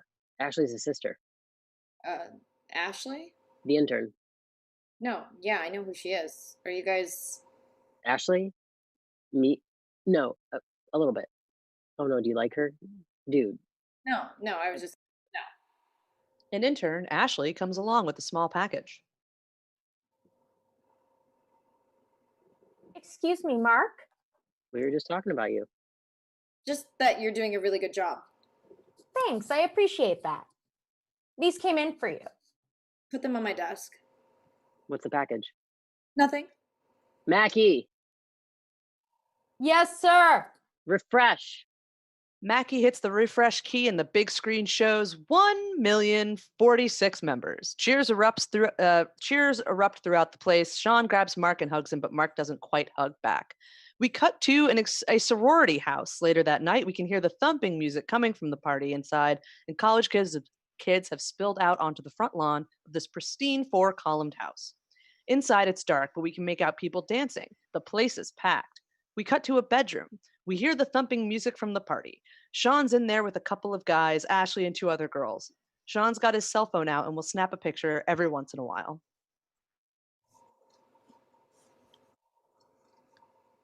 Do it on anything. You can use a CD. You can do it off me. The girl sat on the bed and unbuttoned her top. Her shirt's unbuttoned all the way, but we can't really see anything, just the part of her chest that's being used as a surface off of which to snort cocaine. All right. The girl taps out some coke from a vial onto the other girl's chest and starts passing around a rolled up $20 bill. All this while Sean is talking. The next transformative development, a picture sharing application, a place where you view pictures that coincide with your social life. It is the true digitalization of real life. You don't just go to a party anymore. You go to a party with your digital camera and your friends relive the party on Facebook. And tagging, the idea. Would this be easier without the bra? It's worth finding out. I've spent hours watching what people do when they log on. Wait, that's weird. Why did the music stop? You know, Ashley has a point. The music has stopped in the middle of Sean's speech, and the sound outside from the party just doesn't sound like a party anymore. How they check their friends' status updates, check to see which of their friends had changed their profiles, changed their photos, and mostly. Seriously, what happened to the music? We lived on farms, and then we lived in cities, and now we're going to live on the internet. Sean, stop. I think something's going on downstairs. Sean walks out of the room to the landing, and out the window he sees a fleet of police cars with their lights flashing parked in front of the house. Then, before he can react, the front door flies open. Police with flashlights walk in, the beams of light streaking across the darkened party floor in the faces. We hear muffled murmurs from the cops of, "Party's over," and "Step to the side," and "Nobody's leaving here just yet," etc. Sean bolts back into the bedroom, leaving the door open. It's the cops. And they all spring into action. The girls are putting their bras back on. Sean is wiping down a night table with the palm of his hand to get the coke dust off. Shit. Be cool. They turn to see 2 policemen standing in the doorway, their flashlights scanning the room and hitting Sean's eyes. Good to see you, officer. What can I do for you? What's going on? Was the music too loud? We have a celebration going on. Miss, I need you to button your blouse. I can have them turn the music down. One of the policemen casually takes Sean's hand and sees that his palm looks like he just used it to erase a blackboard. That's not mine. Okay, we're gonna need identification. Keep your hands where we can see them. And the handcuffs start to come out, and we've got a room of terrified children. Oh my God. You got anything in your pockets I should know about? No, sir. No. Don't be stupid now. I don't. What's this? That's an EpiPen. And this? That's my inhaler. How old are you? I'm 21. I'm 21 too. Lying only makes it worse. I'm sorry, I shouldn't have lied. Sean closes his eyes at hearing this news as we hear the sound of the cuffs lock around his wrists, and we cut back to the new Facebook offices that night. It's 4:40 a.m. Mark is sitting at his computer alone. No one else is in the office. His cell phone rings and he answers. Hello? This is intercut with the police station. Sean, freezing with no coat on, is sitting on the bottom of the steps to the police station. Listen, something's happened.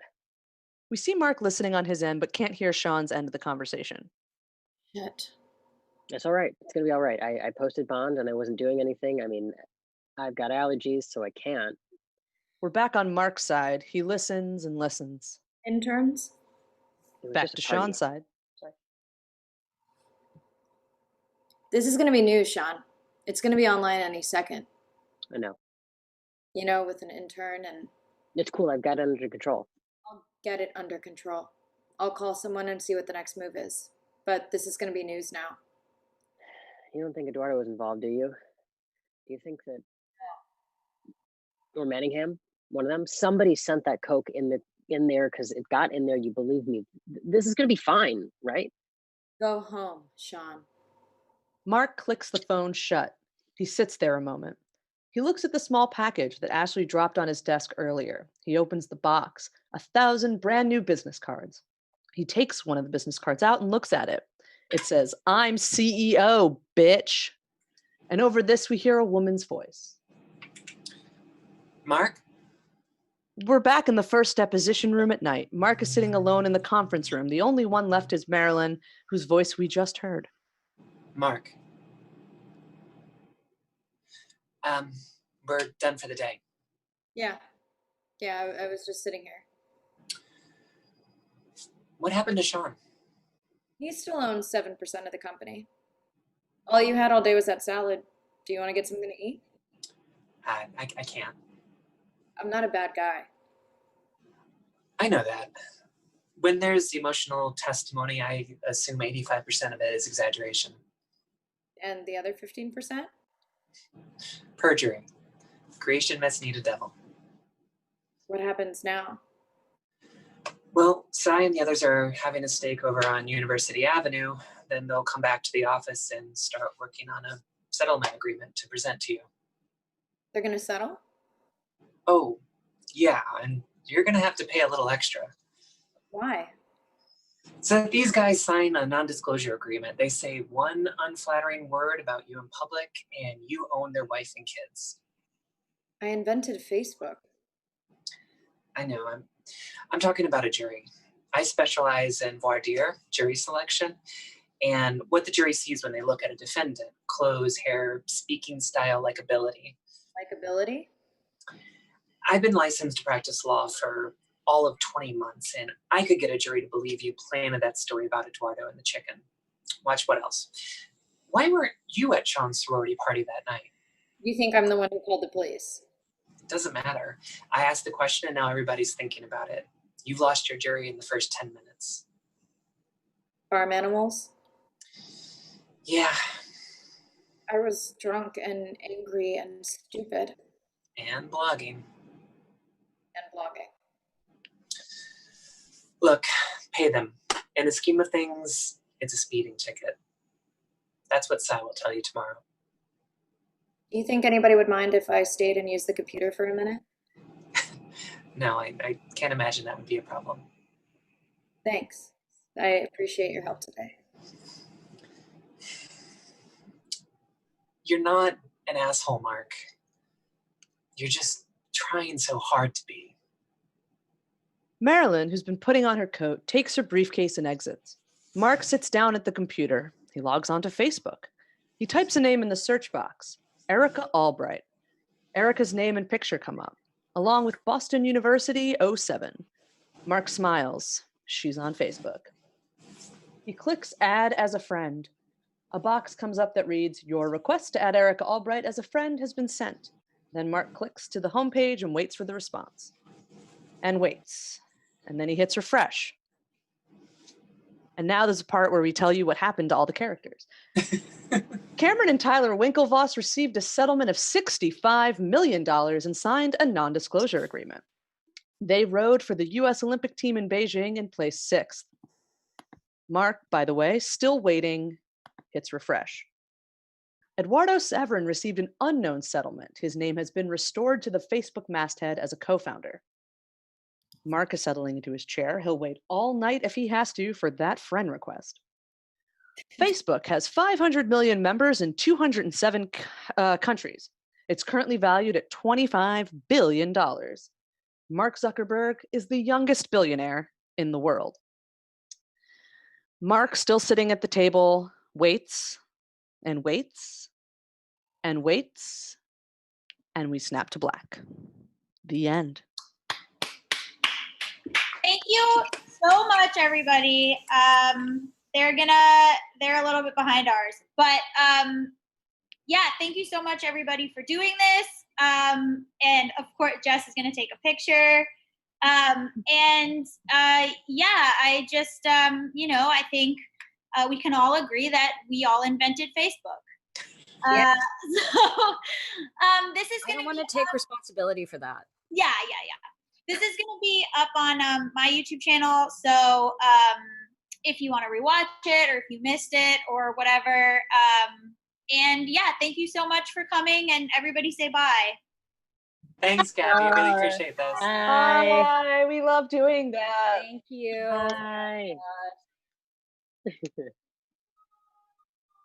Bye.